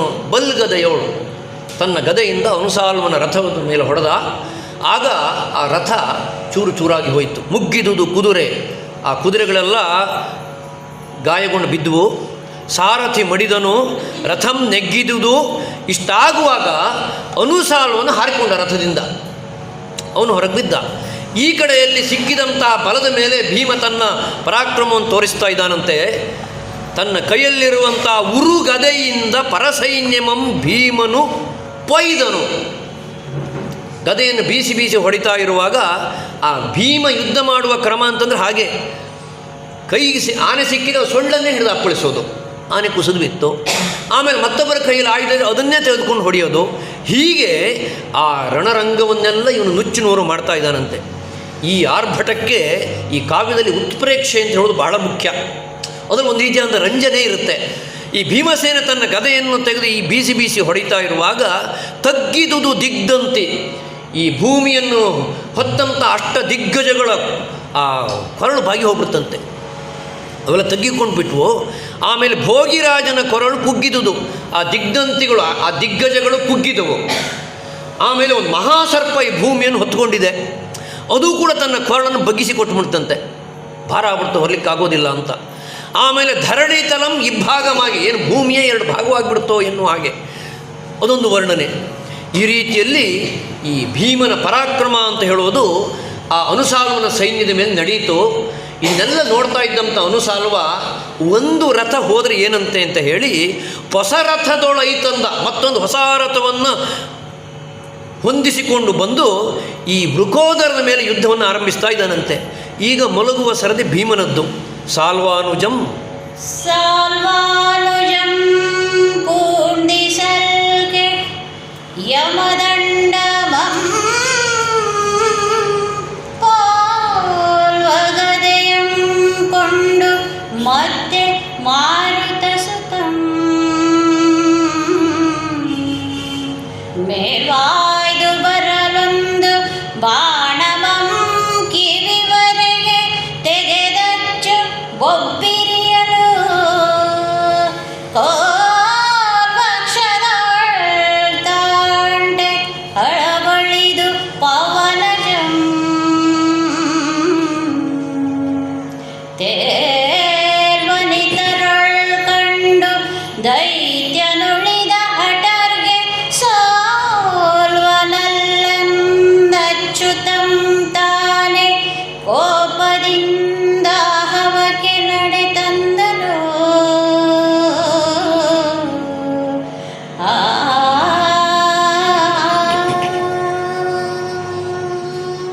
ಸಾಲ್ವಾನುಜಂ ಅಂದರೆ ಅನುಸಾಲ್ವ ಒಂದು ಯಮದಂಡವನ್ನು ಹೋಲುವಂಥ ಗದೆಯನ್ನು ತೆಗೆದುಕೊಂಡು ಬಂದು ಯುದ್ಧವನ್ನು ಮಾಡ್ತಾ ಇದ್ದಾನೆ. ಆಮೇಲೆ ಭಯಂಕರವಾದಂಥ ಯುದ್ಧ ಆಯಿತು ಅವರಿಬ್ಬರಿಗೆ, ಅನುಸಾಲ್ವನಿಗೆ ಹಾಗೂ ಭೀಮನಿಗೆ. ಒಂದು ಬಾಣ ಈ ಭೀಮಸೇನನ ದೇಹದಲ್ಲಿ ಕೂಡ ನಾಟ್ಕೊಂಡು ಬಿಡ್ತು. ಪವನಜಂ ತೇಲ್ವನಿತರೋಳ್, ಆ ಶಬ್ದ ಅಂದರೆ ಅವನು ತತ್ತರಿಸಿಕೊಂಡು ಹೋದ ಅಂತ, ತೇಲ್ತಾ ಇದ್ದಾನೆ ಅಂತ. ಅಂದರೆ ಅವನು ಸ್ಥಿಮಿತವನ್ನು ಕಳ್ಕೊಂಡ, ನಿಂತ್ಕೊಳ್ಳಿಕ್ಕಾಗದೇ ಇದ್ದ, ತೂರಾಡ್ತಾ ಇದ್ದಾನೆ, ತೇಲ್ತಾ ಇದ್ದಾನೆ ಅಂತ ಭೀಮಸೇನ. ಸ್ಥಿರವಾಗಿ ಒಂದು ಪರ್ವತದ ಹಾಗೆ ನಿಂತ್ಕೊಂಡು ಯುದ್ಧ ಮಾಡುವಂಥ ಭೀಮಸೇನ ಈ ಅನುಸಾಲ್ವನ ಪ್ರಹಾರದಿಂದಲಾಗಿ ತೇಲಿಕೊಂಡು ಬೀಳ್ತಾ ಇದ್ದಾನಂತೆ. ಆಗ ಕೃಷ್ಣನಿಗೆ ಗೊತ್ತಾಯಿತು, ಇನ್ನು ಯಾರ ಹತ್ರನೂ ಈ ಅನುಸಾಲ್ವನನ್ನು ಸೋಲಿಸ್ಲಿಕ್ಕಾಗೋದಿಲ್ಲ, ಈ ದೈತ್ಯನು ಉಳಿದ ಅದಟರ್ಗೆ ಸೋಲ್ವನಲ್ಲೆಂದು, ಇನ್ನು ನಾನೇ ಹೋಗಬೇಕು ಅಂತ ಹೇಳಿ ತೀರ್ಮಾನ ಮಾಡಿ ಅಚ್ಯುತಂ ತಾನೇ ಕೋಪದಿಂದ ಆಹವಕ್ಕೆ ನಡೆತಂದನು. ಕೃಷ್ಣ ತಾನೇ ಯುದ್ಧಕ್ಕೆ ಹೊರಟಿದಾನಂತೆ. ಕೃಷ್ಣ ಯುದ್ಧಕ್ಕೆ ಹೊರಟ ಕ್ಷಣಕ್ಕೆ ಹತ್ತಿರದಲ್ಲಿದ್ದಂಥ ಬೇರೆ ಬೇರೆ ವೀರರೆಲ್ಲ ಅವನ ಜೊತೆ ನಾವು ಬರ್ತೇವೆ ಅಂತ ಸೇರಿಕೊಂಡ್ರು. ಸಾಂಬ, ಕೃತವರ್ಮ, ಗದ, ಸಾತ್ಯಕಿ ಪ್ರಮುಖ ಯದುವೀರರೆಲ್ಲ ಬಂದು ಸೇರಿಕೊಂಡ್ರು. ಈಗ ಕೃಷ್ಣನ ವಿಜಯ ಯಾತ್ರೆ, ಯುದ್ಧಕ್ಕೆ ಹೋಗುವಂಥ ಒಂದು ಅಭಿಯೋಗ ನಡೀತಾ ಇದೆ. ಅದನ್ನು ಅನುಸಾಲ್ವ ನೋಡ್ದ. ಅವನು ನಿರೀಕ್ಷೆ ಮಾಡ್ತಾ ಇದ್ದದ್ದೇ ಈ ಕ್ಷಣವನ್ನು, ಕೃಷ್ಣ ಬರ್ತಾ ಇದ್ದಾನಲ್ಲ ಅಂತ. ಸರ್ಪವೈರಿ ಧ್ವಜನ ರಥಂ ಐದೆ ಕಂಡು, ಸರ್ಪವೈರಿ ಅಂತಂದರೆ ಗರುಡ ಧ್ವಜ, ಅದನ್ನು ಕಂಡು ನೇಸರ್ ಫಲವನಡಗಿಸುವ ಚಕ್ರದಿಂ, ಅಂದರೆ ಈ ಎಲ್ಲ ಬೆಳಕುಗಳನ್ನು ಕೂಡ ಮೀರಿಸುವಂತಹ ಒಂದು ಬೆಳಕು ಆ ಚಕ್ರದಲ್ಲಿದೆ. ಅದರ ಜೊತೆಗೆ ದೈತ್ಯರ ಪೆಸರ್ ಪರೆಯದಂತೆ ಮಾಡುವ ಕೃಷ್ಣ, ಎಲ್ಲೆಲ್ಲಿ ಕೂಡ ರಾಕ್ಷಸರ ಹೆಸರು ಉಳಿಯಬಾರದು ಆ ರೀತಿಯಲ್ಲಿ ಮಾಡುವಂಥ ಕೃಷ್ಣ. ಅಂದರೆ ಈ ಪದ್ಯದ ಆರಂಭದಲ್ಲಿ ಬೇಕಾದಂಥ ಪ್ರಾಸಕ್ಕೆ ಆ ಸರ್ಪ ಹೇಳೋದನ್ನು ತುಂಬ ಚಮತ್ಕಾರದಿಂದ ಹೊಂದಿಸ್ಕೊಂಡು ಬರ್ತಾನೆ ಲಕ್ಷ್ಮೀಶ. ಸರ್ಪವೈರಿಧ್ವಜನ ರಥಮೈದೆ ಕಂಡು ನೇಸರ್ಪಲವನ ಅಡಗಿಸುವ ಚಕ್ರದಿಂ ದೈತ್ಯರ ಪರೆಯದಂತೆ. ಸರ್ಪ ಆದರೆ ಒಂದೊಂದು ಅರ್ಥದಲ್ಲಿ ಬಂದಿರುವಂಥ ಸರ್ಪ. ಓ, ಹಾಗೆ ಮಾಡುವಂಥ ಕೃಷ್ಣನೇ ಇವನು ಈಗ ಬರ್ತಾ ಇದ್ದಾನೆ ಅಂತ ನೋಡಿದ್ದಂತೆ. ಅದರ ಜೊತೆಯಲ್ಲಿ ಕೃಷ್ಣಾಗಮನಕ್ಕೆ ಲಕ್ಷ್ಮೀಶ ಮತ್ತೊಂದು ಅದ್ಭುತವಾದ ರೂಪಕವನ್ನು ಕಟ್ಟಿಕೊಡ್ತಾನೆ. ಹೊಳೆವ ಮಿಂಚುಗಳೈಸೆ ತೇಜಿಗಳು ಇವಲ್ಲ, ಇದು ಕುದುರೆಗಳಲ್ಲ, ಇದು ಹೊಳೆಯುವ ಮಿಂಚುಗಳಿರಬೇಕು. ಕುದುರೆಗಳು ಹಾಗೆ ಕಾಣಿಸುವುದಿಲ್ಲ, ಅಂಥ ವೇಗ ಉಂಟು, ಅಷ್ಟು ಗತಿಶೀಲವಾದಂಥ ಕುದುರೆಗಳು. ಆಮೇಲೆ ಮೊಳಗುಗಳು ಇವೈಸೆ ರಥಚಕ್ರ ಧ್ವನಿಗಳಿಲ್ಲ, ಇದು ರಥಚಕ್ರಗಳ ಧ್ವನಿಯಲ್ಲ, ಯಾವುದೋ ಈ ಗುಡುಗಿನ ಧ್ವನಿ ಇದ್ದ ಹಾಗೆ, ಗುಡುಗಿನ ಧ್ವನಿಯೇ ಇದ್ದಿರಬೇಕು. ಆಮೇಲೆ ತೊಳಗುವ ಅಮರೇಂದ್ರ ಕಾರ್ಮುಕ ಮೈಸೆ ಪಿಡಿದಿದ್ದ ಶಾರ್ಂಗಧನುವಲ್ಲ, ಕೃಷ್ಣನ ಕೈಯಲ್ಲಿರುವಂಥ ಧನುಸ್ಸು ಶಾರ್ಂಗಧನು, ಆದರೆ ಅದು ಕಂಗೊಳಿಸ್ತಾ ಇದೆ. ಇದು ನೋಡಿದರೆ ಅಮರೇಂದ್ರ ಕಾರ್ಮುಕ ವಯಸ್ಸೆ ಅಂದರೆ ಈ ನಾವು ಹೇಳುವಂತಹ ಈ ಇಂದ್ರಚಾಪ, ಸರಿಯಾದ ಅಮರೇಂದ್ರ ಕಾರ್ಮುಕ ಅಂತಂದರೆ ಇಂದ್ರಚಾಪ.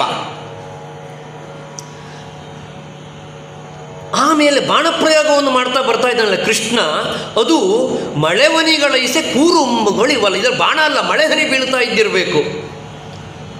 ಇಷ್ಟೆಲ್ಲ ಆದಮೇಲೆ ಕೃಷ್ಣನಿಗೆ ಒಂದು ಕೊಡಬೇಕಲ್ಲ ಹೋಲಿಕೆಯನ್ನು, ಅದಕ್ಕಾಗಿ ಹೇಳ್ತಾನೆ ಕಾರ್ಮುಗಿಲೈಸೆ ಕೃಷ್ಣನಲ್ಲ. ಕೃಷ್ಣ ಅಂತಂದರೆ ಕಪ್ಪು, ಒಂದು ಕಪ್ಪಾದಂಥ ಮೋಡ ಹೇಗೋ ಹಾಗಿದ್ದಾನೆ ಕೃಷ್ಣ ಅಂತ. ಅಂದರೆ ಎಲ್ಲವೂ ಕೂಡ ಮಳೆಗಾಲದ ವರ್ಣನೆಗಳನ್ನು ಹೊಂದಿಸಿ ಕೊಡ್ತಾನೆ. ಒಂದು ಮಿಂಚು, ಒಂದು ಗುಡುಗು, ಒಂದು ಮಳೆಹನಿ, ಆಮೇಲೆ ಒಂದು ದೊಡ್ಡದಾದಂಥ ಕಪ್ಪು ಮೋಡ. ಹೀಗೆ ಕೊಳಗುಳಗೆ ಮೈತೋರೆ ಕೃಷ್ಣ ಬರ್ತಾ ಇರೋದನ್ನು ನೋಡಿ ಕಲಿಸಿಂಹದಂತೆ ಎದುರಾದನು ಸಾಲ್ವನು. ಆದರೆ ಇದು ಬರೀ ಮಳೆಗಾಲ ಅಲ್ಲ, ಕೋಪದಿಂದ ಬರ್ತಾ ಇದ್ದಾನೆ ಕೃಷ್ಣ, ಅದು ಇವನಿಗೆ ಗೊತ್ತಿದೆ.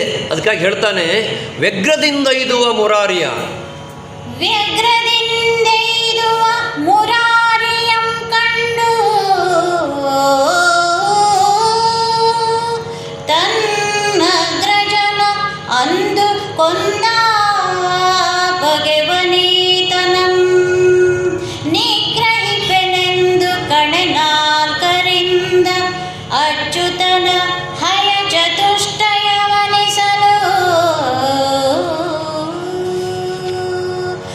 ಉಗ್ರ ಶರಘಾತಿಗವು ಸೂತನಂ ಕೈಗೊಳ್ಳದೆ ವಿಗ್ರಹವ ಉಳಿದೊಂದು ಕಡೆಗೆ ಹಾಯ್ದು ಯದುಕುಲಾಗ್ರಣಿಯ ನಿಧಿರಿ ಕಾಣದೆ ನೊಂದು ತನ್ನವರ್ಗೆ ಅನುಸಾರ್ವ ಹಿಂತೆಂದಳು. ಸಿಟ್ಟು ಮಾಡ್ಕೊಂಡು ಬರ್ತಾ ಇರುವಂಥ ಕೃಷ್ಣನನ್ನು ನೋಡಿ ಅನುಸಾಲ್ವ ಹೇಳ್ತಾನಂತೆ, ನನಗೆ ಸಿಟ್ಟು ಬರಬೇಕು, ಯಾಕೆಂದರೆ ನನ್ನ ಅಣ್ಣನನ್ನು ನೀನು ಕೊಂದಂಥ ಹಗೆ, ತನ್ನಗ್ರಜನನು ಅಂದು ಕೊಂದ ಹಗೆ, ಇವನನ್ನು ನಾನು ಕೊಲ್ತೇನೆ ಅಂತ ಹೇಳಿ ಕೃಷ್ಣನನ್ನು ಕಂಡಾಕ್ಷಣವೇ ಅವನ ಮೇಲೆ ಹಿಂದಿನ ದ್ವೇಷವನ್ನು ನೆನಪಿಸಿಕೊಂಡು ಕಣೆ 4ರಿಂದ ಅಚ್ಯುತನ ಹಯ ಚತುಷ್ಟಯವನ್ ಇಸಲು 4 ಬಾಣಗಳನ್ನು ಪ್ರಯೋಗ ಮಾಡಿದಂತೆ. ಕೃಷ್ಣನ ಮೇಲಲ್ಲ, ಅವನ ಗುರಿ ತಪ್ಪೋಯ್ತು ಬುಡದಲ್ಲಿ. ಕೃಷ್ಣನ ಮೇಲೆ ಅಪೂರ್ವ ದ್ವೇಷದಿಂದ ಬಾಣ ಪ್ರಯೋಗ ಮಾಡಬೇಕಾಗಿತ್ತವನು. ಅವನು ಬಿಟ್ಟಂಥ 4 ಬಾಣಗಳು ಕೃಷ್ಣನ ರಥದ 4 ಕುದುರೆಗಳಿಗೆ ತಾಗಿದವು. ಆಗ ಆ ಬಾಣದ ಆಘಾತದಿಂದ ಕುದುರೆಗಳು ಕಂಗೆಟ್ಟು ಸೂತನ ನಿಯಂತ್ರಣವನ್ನು ಕಳ್ಕೊಂಡ್ಬಿಟ್ವು. ದಿಕ್ಕಿಗೆ ಕುದುರೆಗಳೆಲ್ಲ ಓಡಿ ಹೋಗ್ಬಿಟ್ವು. ರಥ ಚಲ್ಲಾಪಿ ಎಲ್ಲೋ ಓಡೋಗ್ಬಿಡ್ತಾವೆ. ಕ್ಷಣಾರ್ಧದಲ್ಲಿ ಅನುಸಾಲ್ವನ ಮುಂದೆ ನಿಂತಿರ್ತಕ್ಕಂಥ ಕೃಷ್ಣನ ರಥ ಈಗ ಕಾಣ್ತಾ ಇಲ್ಲ, ಕೃಷ್ಣ ಕಾಣ್ತಾ ಇಲ್ಲ. ಅನುಸಾಲ್ವನಿಗೆ ಒಂದು ಸಾರಿ ಕಳವಳ ಆಗ್ಬಿಡ್ತು. ಅಯ್ಯೋ, ಹಾಗೆ ನನ್ನ ಕಣ್ಣೆ ತೆಗೆದು ಅವನನ್ನು ಕೊಲ್ಲಬೇಕು ಅಂತ ಮಾಡಿದೆ, ಎಲ್ಲ ತಪ್ಪಿಸ್ಕೊಂಡ್ಬಿಟ್ಟ ಕೃಷ್ಣ ತನ್ನ ಕಣ್ಣಿಗೆ ಕಾಣಿಸದೆ ಹೋದಾಗ ಇವನಿಗೆ ಕಳವಳ ಆಯಿತು. ಅದನ್ನು ತನ್ನ ಸೈನಿಕರಲ್ಲಿ ಅನುಸಾಲ್ವ ಹೇಳ್ಕೊಳ್ತಾ ಇದ್ದಾನೆ. ಈ ಕಾವ್ಯದಲ್ಲಿ ಒಂದು ವಿಶೇಷ ಅಂತಂದರೆ ಅನೇಕ ಸಂದರ್ಭಗಳಲ್ಲಿ ಪಾಪ ಪ್ರಜ್ಞೆ ಬರುತ್ತೆ, ಅಪರಾಧಿ ಭಾವ ಕಾಣಿಸುತ್ತೆ. ಅಂದರೆ ಯಾವುದೋ ಒಂದು ತಪ್ಪನ್ನು ಮಾಡಿದರೆ ಎನ್ನುವಂಥ ಪ್ರಶ್ನೆ ಅವಾಗ ಮೂಡುತ್ತೆ. ಈ ಸುಧನ್ವನ ಪ್ರಕರಣದಲ್ಲಿ ನಾವು ಅದನ್ನು ನೋಡ್ತೀವಿ. ಇದನ್ನು ಮಾಡದೇ ಇದ್ದರೆ ನನಗೆ ಇಂಥದ್ದಾಗಲಿ ಅಂತ ಹೇಳಿದ್ದು. ಅಥವಾ ಇವತ್ತಿನ ಪ್ರಸಂಗದಲ್ಲಿಯೂ ಕೂಡ ಪ್ರದ್ಯುಮ್ನ ಪ್ರತಿಜ್ಞೆ ಮಾಡುವಾಗ ಇದನ್ನು ಮಾಡದೇ ಇದ್ದರೆ ನನಗೆ ವೃಷಾಲಿ ರಮಣನಿಗೆ ಬರುವಂಥ ಸ್ಥಿತಿ ಬರಲಿ ಅಂತ ಹೇಳಿದ್ದು. ವೃಷಕೇತ ಪ್ರತಿಜ್ಞೆಯನ್ನು ಮಾಡುವಾಗ ಬ್ರಹ್ಮಹತ್ಯೆಯನ್ನು ಮಾಡಿದಂಥ ಪಾತಕ ನನಗೆ ಬರಲಿ ಅಂತ ಹೇಳಿದ್ದು. ಅಂದರೆ ಪಾತಕವನ್ನು ಅವಾಗವಾಗ ಲಕ್ಷ್ಮೀಶ ಎಚ್ಚರಿಸ್ತಾ ಇರ್ತಾನೆ. ಈ ಕೃಷ್ಣ ಕಣ್ಣೆದುರು ಕಾಣಿಸ್ತಾ ಇದ್ದಾಗ ಈ ಅನುಸಾಲ್ವ ಹೇಳ್ತಾನೆ, ಆಗ ನಾನು ಪಾಪಿಯಾಗ್ಬಿಟ್ನೆ, ನನ್ನ ಕಣ್ಣಿಗೆ ಕೃಷ್ಣ ಕಾಣ್ತಾ ಇಲ್ವಲ್ಲ, ಹಾಗಾದ್ರೆ ನನ್ನ ಭಂಡಾರದಲ್ಲಿರುವಂಥ ಹಣವೆಲ್ಲೂ ಬರಿದಾಗಿಬಿಟ್ಟಿದೆಯೋ, ನನ್ನ ಪ್ರಜೆಗಳೆಲ್ಲ ಅವರವ್ರ ಮನಸ್ಸಿ ಕಂಡಾಗಿ ನಡ್ಕೊಳ್ತಾ ಇದ್ದರೋ ನಿಯಮಗಳನ್ನು ಮೀರಿ. ಹೀಗೆ ನನ್ನ ದೇಶದಲ್ಲಿ ಏನೋ ಒಂದು ಅನಾಚಾರ ಆಗಿದೆ, ಅದಕ್ಕಾಗಿ ಕೃಷ್ಣ ನನ್ನ ಕಣ್ಣಿಗೆ ಕಾಣ್ತಾ ಇಲ್ಲ, ಇದೇನೋ ಒಂದು ಹೊಸ್ತಾಗ್ಬಿಡ್ತಲ್ಲಪ್ಪ. ತನ್ನ ಹಾಗೆ ಹರಿಯದೆಂದು ಚಿಂತಿಸುತ್ತಿರ್ತನು. ಕೃಷ್ಣ ಯಾಕೆ ಕಾಣಿಸ್ತಲ್ಲ ಕಳವಳದಲ್ಲಿ ಅವನಿರುವಾಗ ಈ ಕಡೆಗೆ ಸಾರಥಿ ಕುದುರೆಗಳನ್ನು ಉಪಚರಿಸಿ ಕೃಷ್ಣನನ್ನು ಮತ್ತೆ ಸರಿಯಾಗಿ ರಥದಲ್ಲಿ ಕುಳ್ಳಿರಿಸಿಕೊಂಡು ಯುದ್ಧಕ್ಕೆ ತಂದು ನಿಲ್ಲಿಸಿದ. ಈಗ ಅನುಸಾಲ್ವನ ಮುಂದೆ ಕೃಷ್ಣ ಕಾಣಿಸ್ತಾ ಇದ್ದಾನೆ. ಈಗ ಒಂದು ಪ್ರತಿಕ್ರಿಯೆಯನ್ನು ಕೊಡಬೇಕಲ್ಲ, ಅದಕ್ಕಾಗಿ ಕೃಷ್ಣ ಸಂಜನಿಸುವ ಎಳನಗೆಯೋಳು. ಸಂಜನಿಸುವ ಎಳನಗೆಯೋಳ್ ಅಗಧರಂ ಮಾರಾಂಪೊಡೆ ಅಂಜುವೆವು ನಿಮಗೆ ಸಂಗ್ರಾಮದೊಳ್ ದಾನವರ ಭಂಜನೆಗಲಿಸಿದೊಡಂ ಬಿಡದಲ ನಮಗೆ ನುತ ತೆಗೆದ ಅದಂ ಸೈರಿಸಿ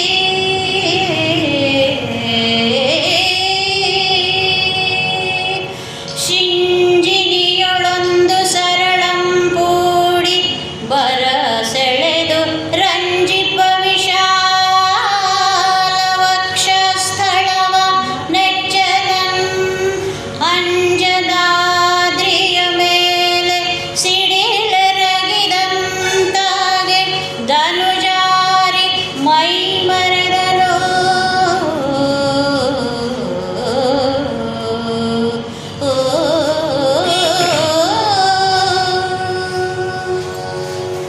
ಕೃಷ್ಣ ಅನುಸಾಲ್ವನ ಮುಂದೆ ಕಾಣಿಸಿಕೊಂಡು ಹೇಳ್ತಾ ಇದ್ದಾನಂತೆ, ಸಂಜನಿಸುವ ಎಳನಗೆಯೋಳು ಅಗದರಂ. ಕೃಷ್ಣ ಅಂತ ಹೇಳಿ ಯಾವಾಗಲೂ ನಗಾಡ್ತಾ ಇರುವವನೇ. ಬೇರೆಯವರಿಗಾದ್ರೆ ಇವತ್ತು ನಗಾಡೋದು ಕಷ್ಟ, ಯಾಕೆಂದರೆ ಒಂದು ಕ್ಷಣ ಈಗ ಒಂದು ಸಣ್ಣ ಹಿನ್ನಡೆ ಆಗಿದೆ. ರಥ ಹಾಳಾಗಿ ಕುದುರೆಗಳೆಲ್ಲ ಹೀಗೆಲ್ಲ ಆಗಿ ಯುದ್ಧರಂಗದ ಸ್ವಲ್ಪ ಬದಿ ಹೋಗಿ ಮತ್ತೆ ಬರುವಂಥ ಹೊತ್ತು ಬಂತು. ಆದರೆ ಕೃಷ್ಣನಿಗೆ ಅದು ಯಾವುದೂ ಲೆಕ್ಕವೇ ಇಲ್ಲ. ಕೃಷ್ಣನ ನಗುವಿನೊಳಗೆ ಎಲ್ಲ ಸಂಗತಿಗಳನ್ನು ಕೃಷ್ಣ ಮುಚ್ಚಿಬಿಡ್ತಾನೆ. ಅದು ಕೃಷ್ಣನ ನಗುವಿನ ವಿಶೇಷ. ಆ ನಗು ಕೃಷ್ಣನ ಮುಖದಿಂದ ಎಂದೂ ಮಾಸೋದಿಲ್ಲ. ಈಗಲೂ ಅಷ್ಟೇ ಸಂಜನಿಸುವ ಎಳನಗೆಯೋಳು ಅಗದರಂ ಹೇಳ್ತಾ ಇದ್ದಾನಂತೆ, ನಿಮ್ಮಂಥವರೆಲ್ಲ ಯುದ್ಧ ಮಾಡಲಿಕ್ಕೆ ನಮಗಾಗೋದಿಲ್ಲಪ್ಪ. ನಿಜ ಅಂತೇಳಿದ್ರೆ ಇದು ನಮ್ಗೆ ಬೇಡ, ಇದು ಈ ರೀತಿ ಯುದ್ಧ ಎಲ್ಲ. ಆದರೆ ಇದು ನಾನು ಬಿಡೋದಿಲ್ಲ. ನಾವು ಬೇಡ ಅಂತ ಹೇಳಿದರೂ ನಿಮ್ಮಂಥವರಂಥ ಯುದ್ಧ ಮಾಡುವಂಥ ಪ್ರಮೇಯ ನಮಗೆ ತಪ್ಪುವುದಿಲ್ಲ. ಸಂಗ್ರಾಮದೋಳು ದಾನವರ ಭಂಜನೆಗೆ ಅಲಸಿದೊಡಂ ಬಿಡದಲ್ಲ ನಮಗೆನ್ನುತ್ತಾ. ಅನಿವಾರ್ಯ ಯುದ್ಧ ಮಾಡಬೇಕು, ಮನಸ್ಸಲ್ಲಿದ್ದರೂ ಮಾಡಬೇಕು. ನಿಮ್ಮಂಥ ಒಂದು ಕೆಟ್ಟ ರಾಕ್ಷಸರೊಟ್ಟಿಗೆಲ್ಲ ನಾವು ಯುದ್ಧ ಮಾಡೋದು ನನಗೆ ಸಖ್ಯ ಅಲ್ಲ ಅಂತ ಹೇಳ್ಕೊಂಡು ಯುದ್ಧವನ್ನು ಆರಂಭಿಸ್ತಾನೆ. ಮರುಕ್ಷಣದಲ್ಲಿಯೇ ಅನುಸಾಲ್ವ ಪ್ರಯೋಗಿಸಿದಂತಹ ಒಂದು ಬಾಣ ಕೃಷ್ಣನ ವಿಶಾಲ ವಕ್ಷಸ್ಥಳದಲ್ಲಿ ನಾಟಿಕೊಂಡು ಬಿಡ್ತು. ಅದು ಹೇಗೆ ಅಂತಂದರೆ ಅಂಜನಾದ್ರಿಯ ಮೇಲೆ ಸಿಡಿಲೆರಗಿದಂತಾಗೆ.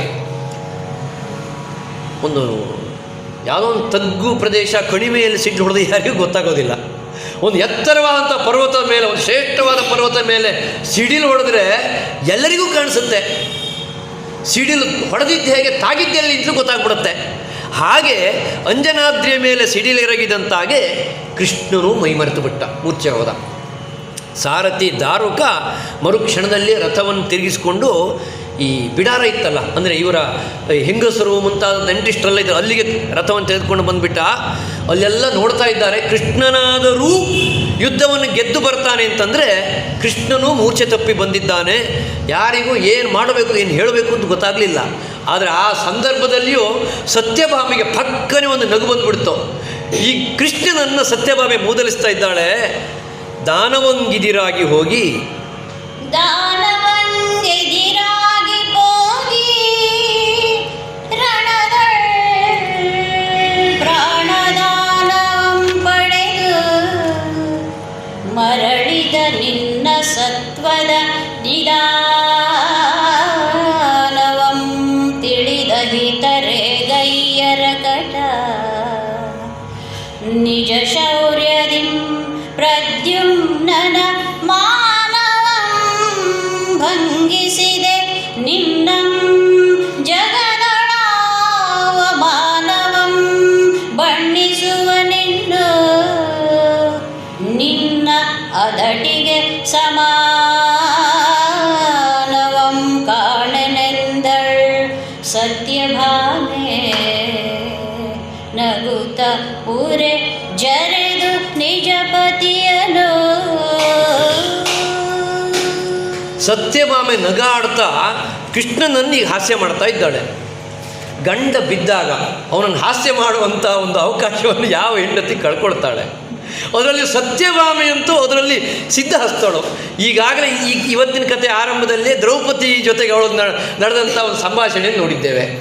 ಸತ್ಯಭಾಮೆ ಹೇಳ್ತಾಳಂತೆ, ಆ ರಾಕ್ಷಸನಲ್ಲಿ ಯುದ್ಧ ಮಾಡ್ತೇನೆ ಅಂತ ಹೇಳಿ ಹೋಗಿ ಅವನಿಂದ ಜೀವದಾನವನ್ನು ಪಡ್ಕೊಂಡು ಬಂದೆ. ಎಲ್ಲೋ ಪುಣ್ಯಕ್ಕೆ ಅವನು ನಿನ್ನನ್ನು ಬದುಕಿಸಿ ಕಳಿಸಿಕೊಟ್ಟಿದ್ದಾನೆ.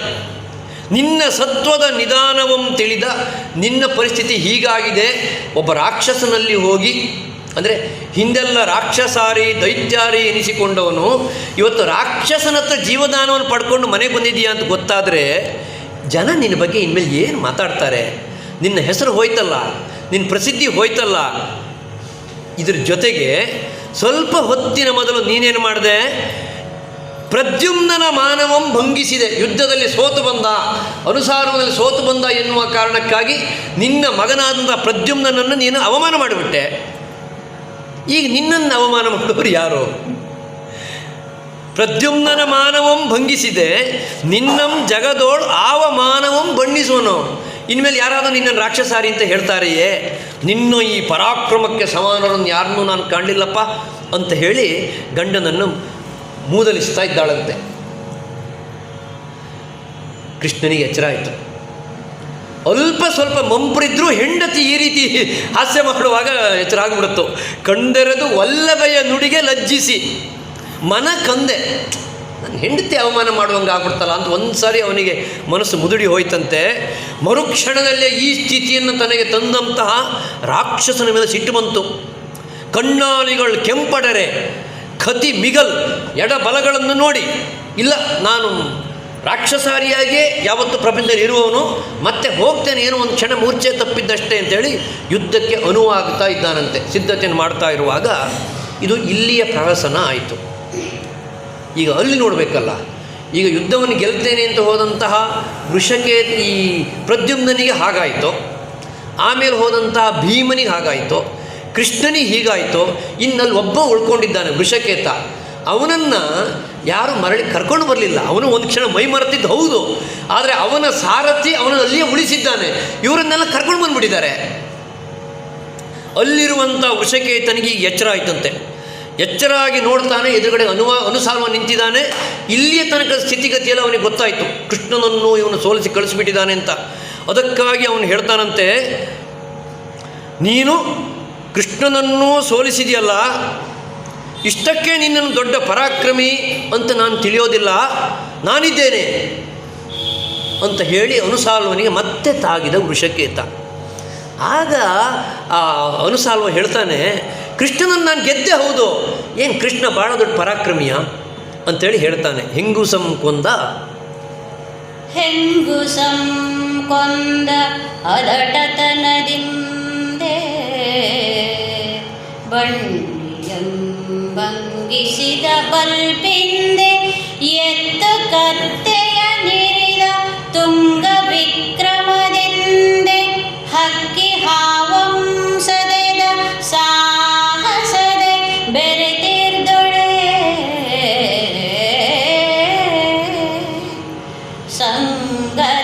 ಸಂಗರದೊಳಾಳಹನೆ ಗೋಪನವನಂ ಯುದ್ಧ ರಂಗದೊಳ್ ತೊಲಗಿಪುದೆನಗೆ ಪರಾಕ್ರಮವೇ ನಿನ್ನಂಗಬಳೆ ಯಾವುದೆಂಬೊಡನೆ ಸೆಣಸಿದೆ ಎನ್ನುದೆ ತೆಗೆದಚ್ಚ ಅನುಸಾರನು.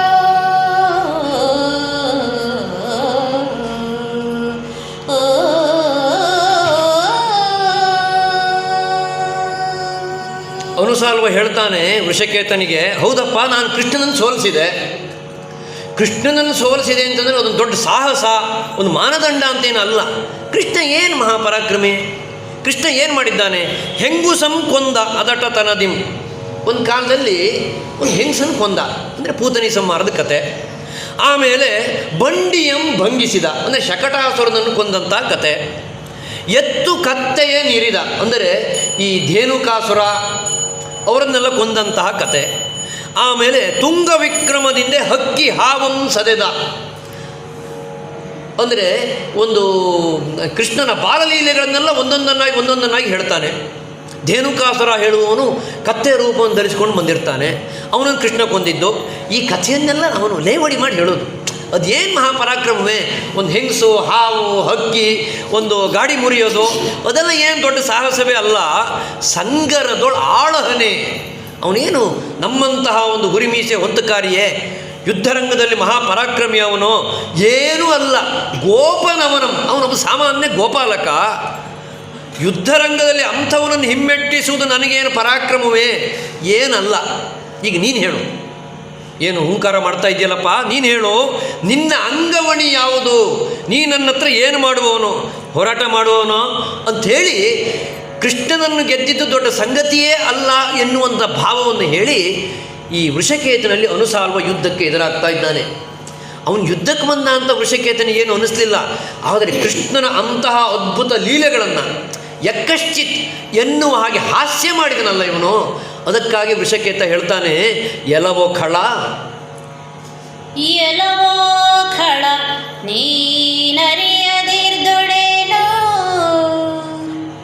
ಎಲವೋ ಖಳ ನೀನು ಅರಿಯದಿರ್ದೊಡೇನೋ, ಅಚ್ಯುತಂ ತಿಳಿಯೆ ಗೋಪಾಲನಲ್ಲವೇ, ಕಪಟ ರೂಪದಿಂ ಉಳಿದು ದುಷ್ಟರ ನೈದ ಶಿಕ್ಷಿಸದೆ ಮಾಂಡಪನೆ ನೊಡನೂರಿ ಮದಗಜವನು ಬಳಲಿಪುದುಗಳದಿಟಂ ನಿನ ಅಸುರ ಕುಲ ಮಥನ ಅಳುಕುವನೇ, ಶಿವ ಶಿವ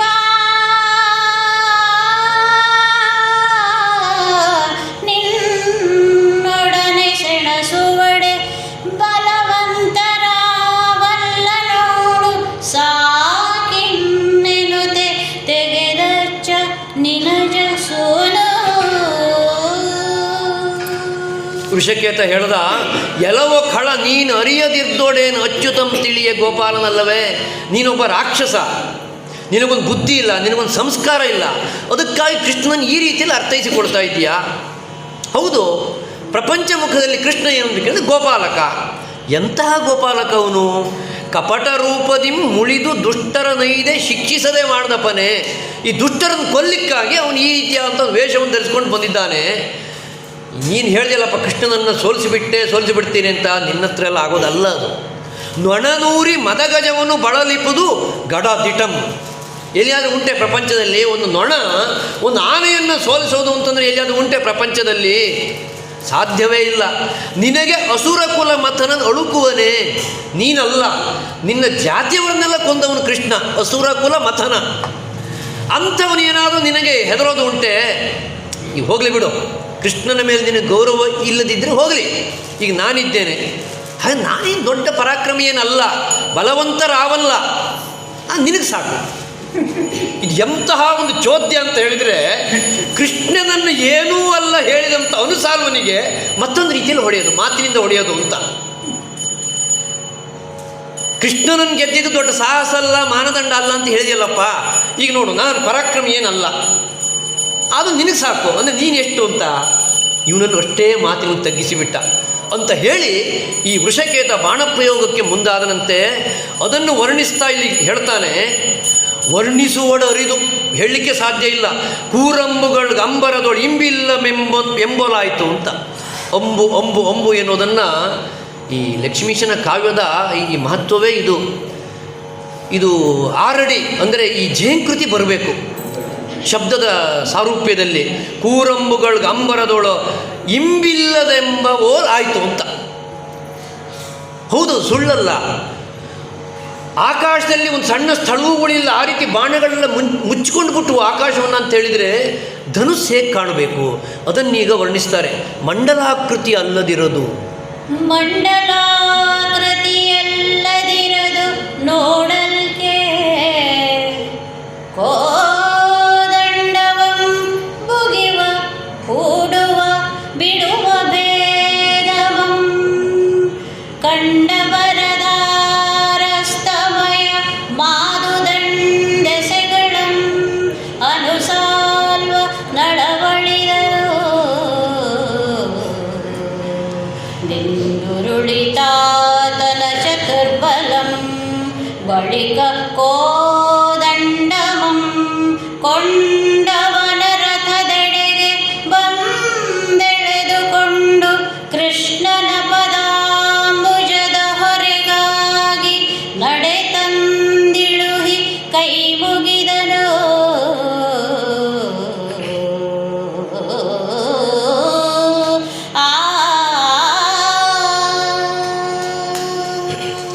ಆ ರೀತಿಯಲ್ಲಿ ಬಾಣಗಳಿಂದ ಆಕಾಶವೇ ತುಂಬಿರಬೇಕಾದರೆ ಆ ಬಾಣಗಳನ್ನು ಪ್ರಯೋಗಿಸುವಂತಹ ಇವನ ಧನುಸ್ಸು ಹೇಗೆ ಕಾಣ್ತಾ ಇರಬೇಕೀಗ ಒಂದು ಕ್ಷಣ ಯೋಚನೆ ಆಗುತ್ತೆ. ಅದನ್ನು ಲಕ್ಷ್ಮೀಶ ವರ್ಣಿಸ್ತಾನೆ. ಮಂಡಲಾಕೃತಿ ಅಲ್ಲದಿರೋದು ನೋಡಲ್ಕೆ. ಧನುಸ್ಸನ್ನು ಹಿಡಿದುಕೊಂಡ್ರೆ ಒಂದು ನೇರವಾದ ರೇಖೆ ಧನುಸ್ಸು, ಅದಕ್ಕೆ ಬಾಣವನ್ನು ಸಂಯೋಜಿಸುವಾಗ ಒಂದು ಅಡ್ಡಲಾಗಿ ಒಂದು ಗೆರೆ, ಹೀಗೆ ಎರಡು ಗೆರೆ ಕಾಣಬೇಕು. ಆದರೆ ಇಲ್ಲಿ ವೃಷಕೇತ ಬಾಣವನ್ನು ಪ್ರಯೋಗಿಸುವಾಗ ಮಂಡಲಾಕೃತಿಯಾಗಿ ಕಾಣ್ತಾ ಇದೆಯಂತೆ, ವೃತ್ತವಾಗಿ. ಅದು ಹೇಗದು? ಒಂದು ಲಂಬ, ಒಂದು ಅಡ್ಡವಾದಂಥ ರೇಖೆಗಳ ಬದಲು ಮಂಡಲಾಕೃತಿ ಹೇಗೆ ಆಗಿದ್ದು ಅಂತ ಕೇಳಿದರೆ, ಇವನು ಬತ್ತಳಿಕೆಯಿಂದ ಬಾಣವನ್ನು ತೆಗೆಯುವುದು, ಹೂಡೋದು, ಬಿಡೋದು, ತೆಗೆಯೋದು, ಬಿಡೋದು, ವೃತ್ತ ಅಷ್ಟು ವೇಗದಿಂದ ಅವನು ತೆಗಿತಾ ಇದ್ದಾನಂತೆ. ನೋಡುವವರಿಗೆ ವೃತ್ತ ಅಂತ, ಬತ್ತಳಿಕೆಯಿಂದ ಬಾಣ ತೆಗೆದ ಬಿಟ್ಟ, ತೆಗೆದ ಬಿಟ್ಟ, ತೆಗೆದ ಬಿಟ್ಟ, ಹೀಗೊಂದು ಚಕ್ರಾಕೃತಿ ಮೂಡಿದೆ ಅಂತ. ಅದು ಲಕ್ಷ್ಮೀಶನ ಸಾಮರ್ಥ್ಯ. ಮಂಡಲಾಕೃತಿ ಅಲ್ಲದೆ ಇರೋದು ನೋಡಲ್ಕೆ. ಯಾಕೆಂದರೆ ಅಂಬನ್ನು ಉಗಿವ, ಹೂಡುವ, ಬಿಡುವ ಭೇದಮಂ ಯಾರಿಗೂ ನೋಡಲಿಕ್ಕೆ ಆಗಲಿಲ್ಲ. ತಡೆಯೇ ಇಲ್ಲದಂತೆ ಅಂತ ಆಗುವಾಗ ಮೊದಲ 2 ಸಾಲನ್ನು ಹೀಗೆ ಹೇಳಿದಂಥ ಲಕ್ಷ್ಮೀಶ 3ನೇ ಸಾಲನ್ನು ಒಂದು ಭೇದ ಇಲ್ಲದೆ ಹೊಡ್ಕೊಂಡು ಹೋಗ್ಬಿಡ್ತಾನೆ. ಪೂರ್ಣ ಒಂದೇ ಸಾಲದು. ಕಂಡವರದಾರ ಅಸ್ತಮಯ ಮಾದುದು ಎಂಡೆಸೆಗಳ ಅನುಸಾಲ್ವ ನಳವಳಿದನು. ಒಂದೇ ಶಬ್ದ ಆಗ್ಬಿಡ್ತದು. ಯಾಕೆಂದ್ರೆ ಭೇದ ಇಲ್ಲ ಅಂತ ಹೇಳಿದ್ದಾನೆ. ಆ ಭೇದ ಇಲ್ಲ ಅಂತ ಹೇಳಿದ್ರೆ ಇಲ್ಲಿ ಅಭೇದ ತೋರಿಸಿಬಿಡ್ತಾನೆ ಲಕ್ಷ್ಮೀಶ. ಪ್ರಪಂಚದ ಎಲ್ಲ ದಿಕ್ಕುಗಳಲ್ಲಿಯೂ ಕೂಡ ಕಪ್ಪಾಗ್ಬಿಡ್ತು. ಅಸ್ತಮಯ ಸಮಯವಾಯಿತು, ಸಂಧ್ಯೆ ಆಯಿತು ಅಂತ ತೋರಿಬಿಡ್ತಂತೆ ಎಲ್ಲರಿಗೂ. ಹಾಗೊಂದು ಭ್ರಾಂತಿ ಉಂಟಾಯಿತು. ಅನುಸಾಲ್ವ ನಳವಳಿದನು. ಅನುಸಾಲ್ವ ಸೋತ. ದಿಂಡುರುಳಿತ ಆತನ ಚತುರ್ಬಲಂ, ಅವನ ಸೈನ್ಯವು ಕೆಳಗಿತ್ತು. ಆ ಕ್ಷಣದಲ್ಲೇ ಇವನು ರಥದಿಂದ ಇಳಿದಂಥ ವೃಷಕೇತ ಹೋಗಿ ಅವನನ್ನು ಹಿಡ್ಕೊಂಡು ಬಂದು ಕೃಷ್ಣನ ಕಾಲ ಮೇಲೆ ಹಾಕಿ, ನನ್ನ ಮಾತನ್ನು ನಾನು ಪೂರೈಸಿಕೊಂಡೆ. ನಾನೇನು ಪ್ರತಿಜ್ಞೆ ಮಾಡಿದ್ದೆ? ಅನುಸಾಲ್ವನನ್ನು ನಾನು ತಂದು ನಿನ್ನ ಕಾಲ ಮೇಲೆ ಹಾಕ್ತೀನಿ ಅಂತ ಪ್ರತಿಜ್ಞೆ ಮಾಡಿದ್ದೆ.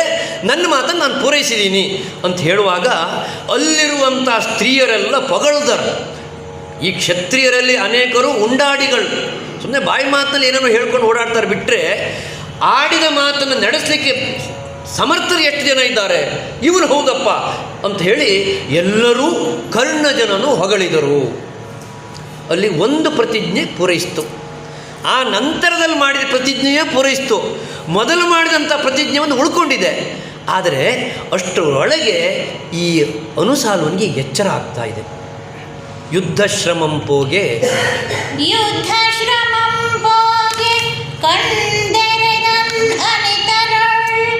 ಬುದ್ಧಿ ಪಲ್ಲಟಿಸಿತು ಅನುಸಾಲ್ವಕನು ಕಂಡನ ನಿರುದ್ಧನ ಪಿತಾಮಹನ ಮೂರ್ತಿಯಂ ದೇವನೀನಾವನೆಂದ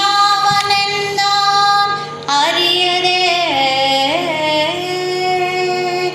ಬದ್ಧಮಾಯಾ ಪಾಶನಾಗಿ ಬಿದ್ದಿಹೆನೆಂದ ಉದ್ಧರಿಸು ಮೊರೆಯೊಕ್ಕೆ ನೆನಕೇಳ್ದು ಕರ್ಣಜಂ ಕ್ರುದ್ಧನಾದಂ ಜರಿದು ನುಡಿದ ಕಲಿತನ ಮೆಲ್ಲಿಸುಡು ನಿನ್ನೊಡಲನೆಂದನು.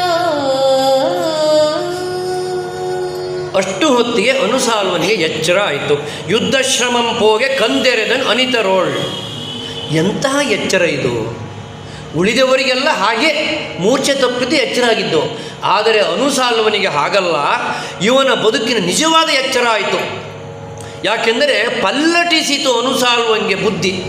ಅವನಿಗೆ ಈಗ ಜ್ಞಾನೋದಯ ಆಯಿತು.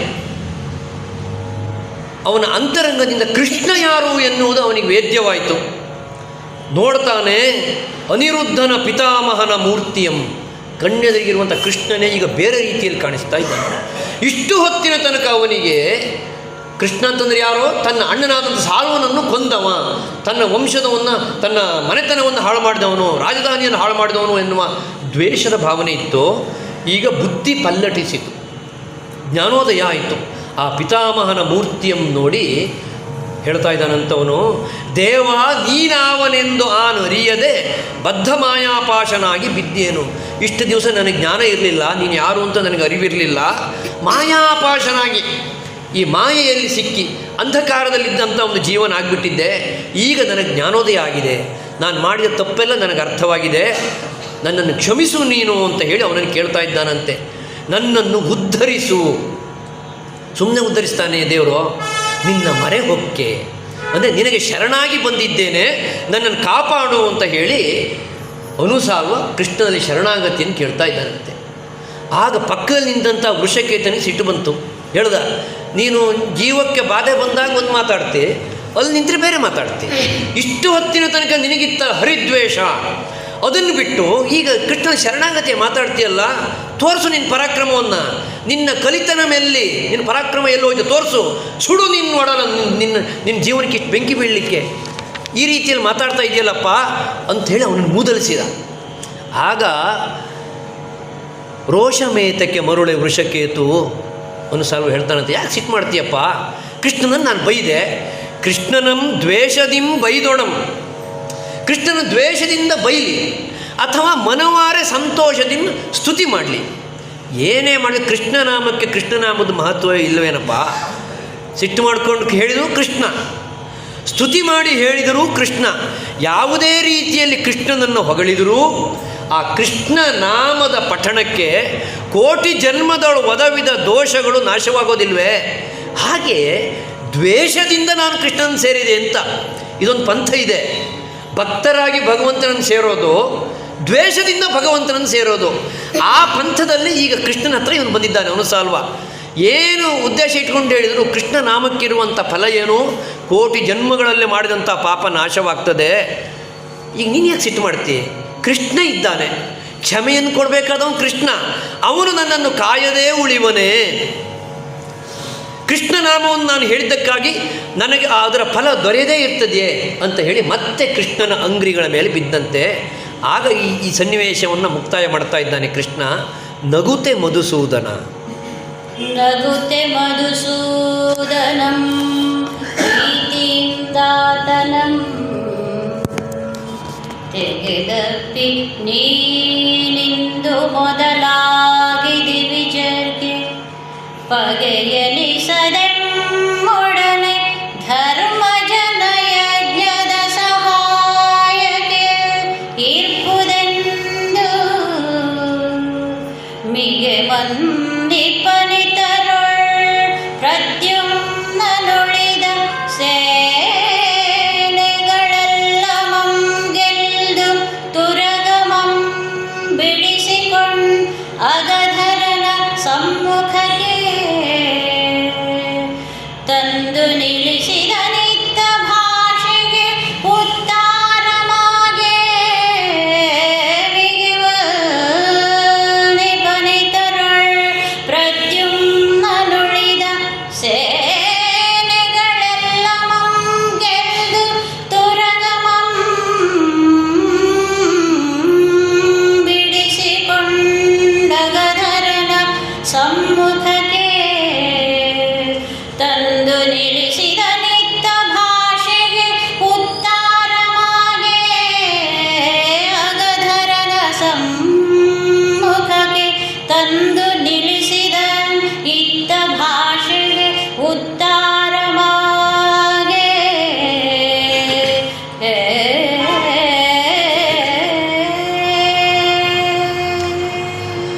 ಬೇರೆಯವರಾದರೆ ಮನುಷ್ಯರಾದರೆ ಕ್ಷಮಿಸದೇ ಇರಬಹುದು. ಹಿಂದೆ ಅವನು ನಮ್ಮ ಮೇಲೆ ಅಷ್ಟೆಲ್ಲ ದ್ವೇಷ ಮಾಡಿದ್ದಾನೆ, ಹಾಗೆ ಮಾಡಿದ್ದಾನೆ, ಅವನು ನಾವು ಯಾಕೆ ಕ್ಷಮಿಸಬೇಕು. ಆದರೆ ಭಗವಂತ ಯಾವತ್ತೂ ಪ್ರೇಮ ಸ್ವರೂಪ. ನಗುತೆ ಮಧುಸೂದನ ಪ್ರೀತಿಯಿಂದ, ಅದಕ್ಕೆ ಮನುಷ್ಯರು ಬೇರೆ, ಭಗವಂತ ಬೇರೆ. ಪ್ರೀತಿಯಿಂದ ಅನುಸಾಲ್ವನನ್ನು ಬಿಗಿದಪ್ಪಿ ಹೇಳಿದಂತೆ, ಆಯ್ತಪ್ಪ ನಿನ್ನನ್ನು ಕ್ಷಮಿಸಿದ್ದೇನೆ. ಎಷ್ಟೊಂದು ಮುಖ್ಯವಂತಂದರೆ ಕ್ಷಮೆಗೆ 3 ಸ್ವರೂಪಗಳಿದ್ದಾವೆ: ವಾಚಿಕ, ಕಾಯಕ, ಮಾನಸಿಕ. ನನ್ನನ್ನು ಕ್ಷಮಿಸಬೇಕು ಅಂತ ಹೇಳಿದರೆ ಆಗ್ತದೆಯೇ? ನಡವಳಿಕೆ ಬದಲಾಗಬೇಕು. ನಡವಳಿಕೆಗೆ ಹೇತುವಾದಂಥ ಮಾನಸಿಕತೆ ಬದಲಾಗಬೇಕು.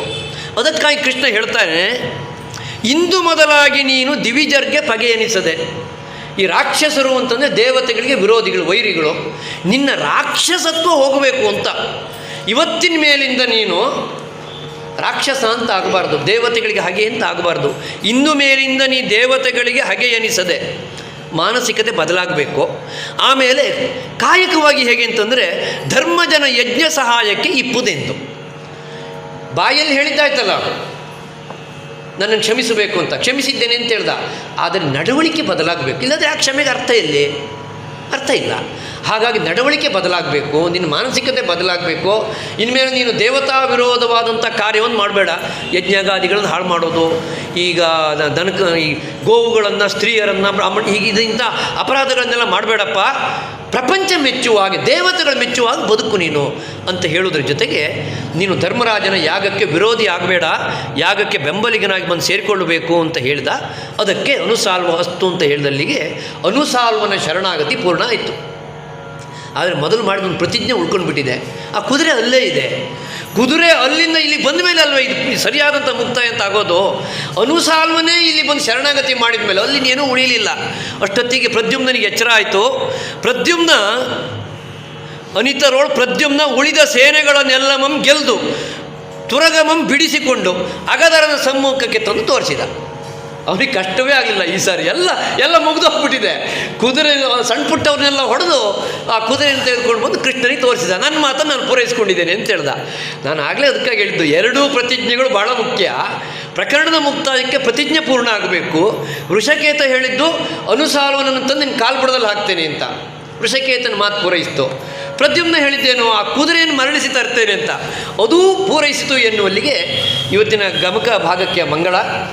ಇಷ್ಟು ಹೊತ್ತಿನ ತನಕ ಈ ಅವಕಾಶವನ್ನು ಕೊಟ್ಟಂಥ ಮಲೆನಾಡು ಗಮಕ ಕಲಾ ಸಂಘಕ್ಕೆ, ಎಲ್ಲ ಪ್ರೇಕ್ಷಕರಿಗೆ ನಾವು ಇಬ್ಬರ ಪರವಾದಂತಹ ಧನ್ಯವಾದಗಳನ್ನು ಹೇಳ್ತಾ ಮಂಗಳ ಪದ್ಯಕ್ಕೆ ಮುಂದಾಗ್ತೇವೆ.